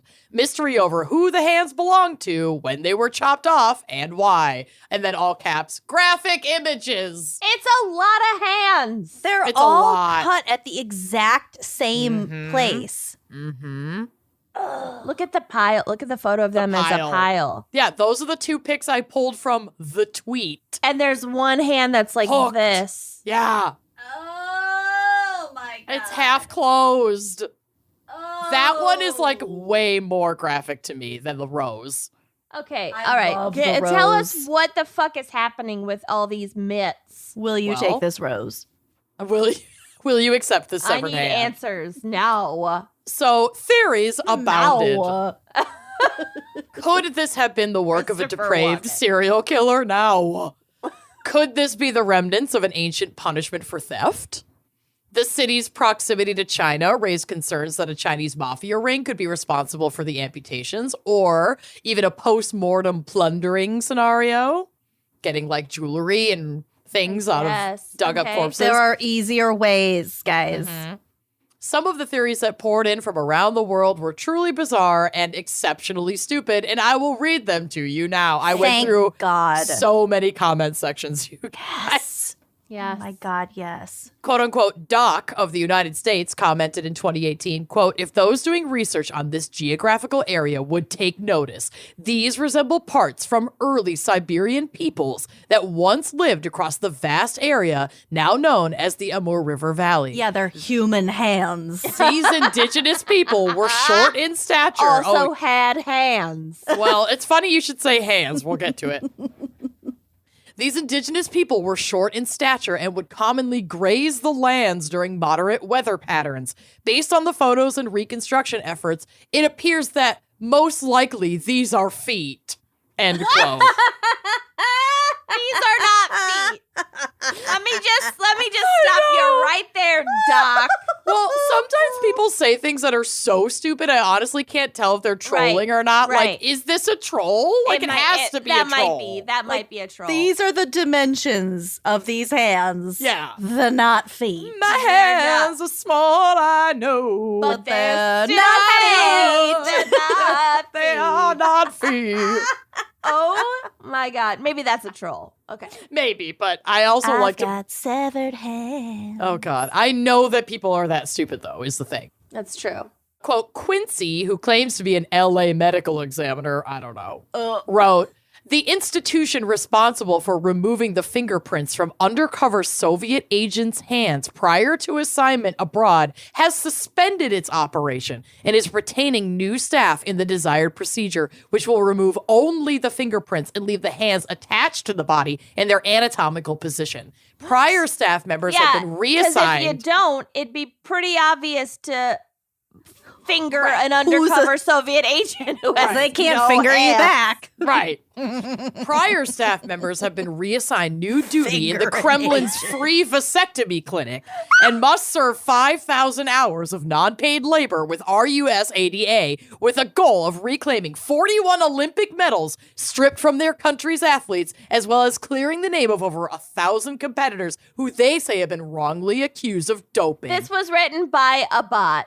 The Chemist Games in bot Moscow. who has only been exposed to QAnon Reddit forums. The Chemist Games in Moscow were duplicated in Sochi, some analysts claim, end quote. Analysts, definitely not spelled right. No. Analysts. Analysts. Not even that. I do not Analysts. understand what theory is being suggested here, but I had to include it. It was just cuckoo It's bananas. so confusing. That's a bot. That's definitely a bot. But would a bot misspell analyst? Oh, maybe I don't not. think they would. I don't know. I think that's just a Quincy's a crazy wannabe person. bot. Fucking QAnon weirdos. Okay. Meme Quincy, Q. of Q. Oh, it was Q We himself. found Q. Well, we did. We do. He's living in fucking Japan. We all know who Q is. We know God. who fucking Q is. Follow the pens, people. The pens. And the watches. Okay. Meme of, quote, somewhere USA wonders, could they be remnants of hands of supposedly enemies of the state that supported the Tsar that were cut off by the Cheka, the communist Bolshevik secret police, and Kharkov the priest Dmitri's hands were chopped, according to documentary The Russia We Lost? The fuck? Okay. Listen, people. They're deaf hands. Okay? They're not I feet. know this much. And they're hands. They're human hands. And they were cut off. And they're not still attached to the Soviet agents. So none of that is adding any information. We know that they Oh are my human God. hands that I were think cut they're off saying- for some purpose at some point in time. I think this meme is trying to say that they were the hands of enemies of the state that Right. supported the Tsar. Okay, sure. And that the Cheka, I don't they're know the hands who the of Cheka somebody. were, cut them off. Yeah. No yeah. shit. Yes.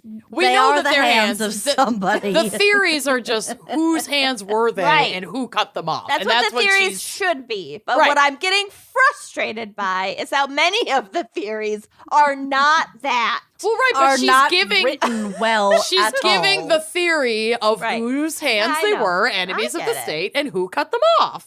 So that's what is Girls, that? The I get Russia we it. lost? Get it. It's Looney Tunes, but it is that. Some folks seem to just have a laugh over this bizarre story.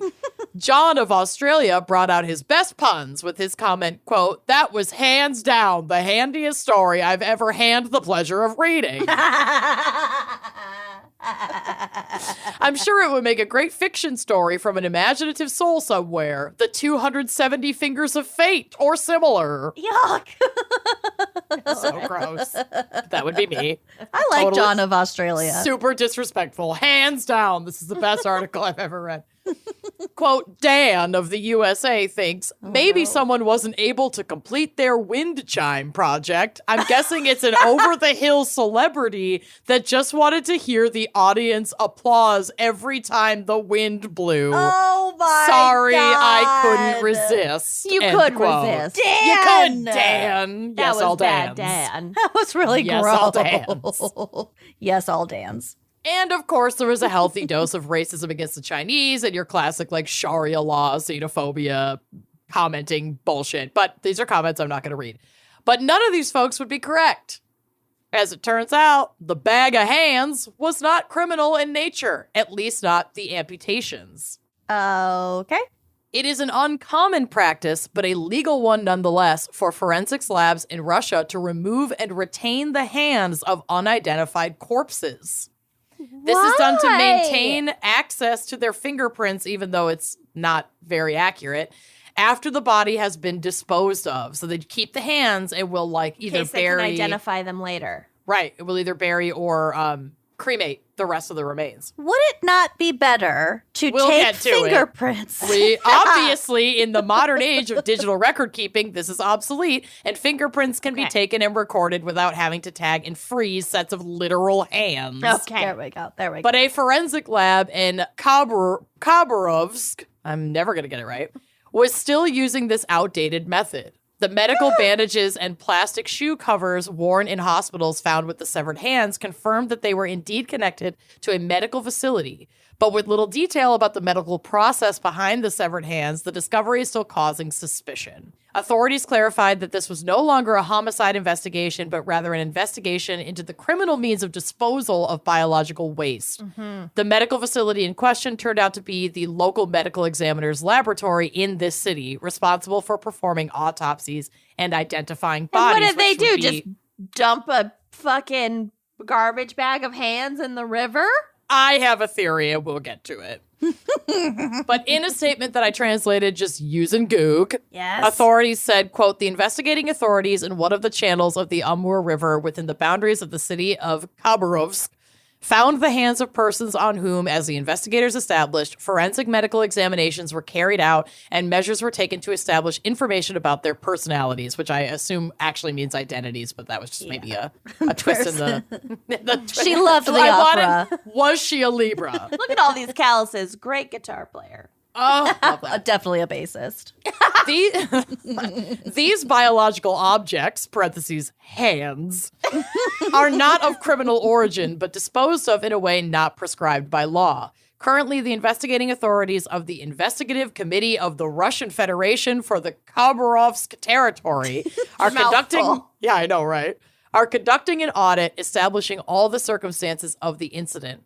Based on the results of the audit, a legal assessment will be given to the actions of officials of the Forensic Medical Institution of the city of Khabarovsk, responsible for the disposal of these objects, end quote. So, obviously, people remain super skeptical because, like, why the fuck are they still cutting hands off rather than just taking fingerprints and logging them into digital record in fucking 2018? Also, just ink and paper. That's what I mean. That's what you do. Like, not only did they have ink and paper long before that, now they just have, like, the digital pad. I had to do a background check for part of my LADC training, and you just go and they do the digital fingerprinting. Like, it makes... And that was earlier than 2018. That was in 2017. So, like, the technology exists. But here's what I think. Were these old John and Jane Doe hands that they had entered into digital record and were simply disposing of them in a super lazy way? Like, some intern was tasked with cleaning out the old Tupperware in the lab fridge and, like, tossed it all in the river. They do. One of them definitely looks like it has, like, frostbite. Yeah. Some of them look older than others. They got, like, freezer burn. Yeah. I think these are older, but then there are some, like... Okay, so row 2, set 1. They the look black those one from the top. No, from the top. Sorry, yes, top down. Row 2, set 1. So far left. Those look pretty fresh. Yes. Yeah, and the ones next to them look Pretty mangled. Yeah, not great. And then bottom row, far left, looks freezer burns. mold. Really freezer burns. Yeah, and like half decomposed. But then, let's see, 1, 2. I need to label these. 1, 2, 3. Row 4, hand 1, all off like far left, also looks really fresh. Okay, One of them does. The other one's just a lump. Yeah, right. Yeah. Look at row 4, far right. What the fuck is that? It's just a pile fingers. of I think it's just fingers. Oh my God. This is the coolest case we've ever covered. This photo is unbelievable. I can't. So I'm making it my desktop background. Go for it. That's my theory. And I spent a healthy portion of time looking for a follow-up or like charges, fines, anything from the method of disposal in this case, but I was not able to find anything. So if anyone out there lives in Siberia, do we have any listeners in Siberia? If anyone out there knows Is what anyone alive out there? Is anyone alive out there? If you know what happened in terms of like charges against this fucking forensics lab, please slide into my DMs because they're amazing. But in the meantime, maybe just keep your ID on you. Maybe get some easy to identify tattoos and piercings so like nobody has to lob off your hands to figure out who you are. In Siberia. Yeah. All right. I wonder if it like fell out of an airplane or so. It's in the middle of a frozen lake, right? No, or on the banks. It's like the town or the city. It's a big city that this river runs next to. And the facility is close to the river. Somebody just dumped it. So they went through the fridge. They had to get rid of the old takeout. And they tossed it in the fucking river. 1,000%. The old takeout. The old takeout. But wow. Yeah, God rest these palms. Wow. Oh, well, I mean, at least we can be fairly confident that these people died of mostly natural cause. Like they just ended up at the morgue. We can't actually, because if the hands were removed, then they are unidentified deceased persons who could have died in true. all But they kinds didn't of different die ways. because of their hand amputation. No, they did not. Their hands were amputated post-mortem. Right. But in theory, if we are to believe what this facility is saying and the law is that they're allowed to do this, and the facility was like, yeah, we were still doing that, and then somebody didn't dispose of these right. So like that's their explanation. I'm about to go on yet another Siberia deep dive because it's amazing. These like only in Siberia, y'all. Yeah. They're also large looking too. Yeah, some of they them all are look like huge. burly men's hands. Yes. Mm-hmm. Some of them do look really big, but I also wonder if there's like any weird bloat. I don't know. They look wild, but this photo is amazing, so go to the blog. Can't believe they tweeted it. It's amazing. Siberia, like you said, doesn't give any fucks. And I love that in caps they put graphic images, but there's nothing that's covering the images. It's not blurred. Yeah, exactly. No, you're gonna see the image reading before you graphic read image. the tweet. Yeah. I'm sending this picture to my dad and asking him to model his gloves because they look exactly like this. Yes, those like tan leather. Totally. The tan, work gloves. yeah, the really soft work gloves. Yeah, the supple. All right. While Lucy does that, special That's thanks. my case. Well done. Special thanks this week to our double fan pickers, Kristen Thomas and Suzanne Jacobson. Hi, Mom. Love you, Mom. Thanks, Don't Mrs. these look J. like your work gloves? Oh, God, Lucy. All right, we love you all. Goodbye. Thanks, bye. What's up, Wine Coven? Hey, spooky little bitches. If you like wine and crime, we bet you love our podcast too. Witch Theater. Do you like all things spooky and witchy? Yes, Have you ever bought a crystal or an animal bone? way too many. Do you like to be scared every once in a while? Yes, please. If you're like us and answer yes to any of these questions, you're going to enjoy our show. We watch spooky or witchy TV shows and movies and discuss them from a witch's perspective because we're both practicing witches. Plus, we have a ton of fun doing it. We release episodes every Saturday, and we alternate between scary and witchy, so you'll never get bored. So far, we have covered movies such as The Witch, Practical Magic, It Chapters 1 and 2, Hocus Pocus. and the Paranormal Activity series. So, come sit for a spell and join us on Witch Theater. Thanks for listening to Wine and Crime. Our cover art is by Kala Yip, music by Phil Young and Corey Wendell, editing by Jonathan Camp. Check out our website and blog at wineandcrimepodcast.com. You can also follow us on Facebook, Twitter, and Instagram at Wine and Crime Pod. If you have questions, answers, or recommendations to share, email us at wineandcrimepodcast@gmail.com. Episodes are available on Apple Podcasts, Stitcher, Google Play, basically wherever you get your favorite podcasts. And if you like the show, please rate, review, and subscribe on Apple Podcasts. It is the best way to spread the word. If you'd like to show your support, visit our Patreon page to keep this podcast and the wine flowing. Cheers.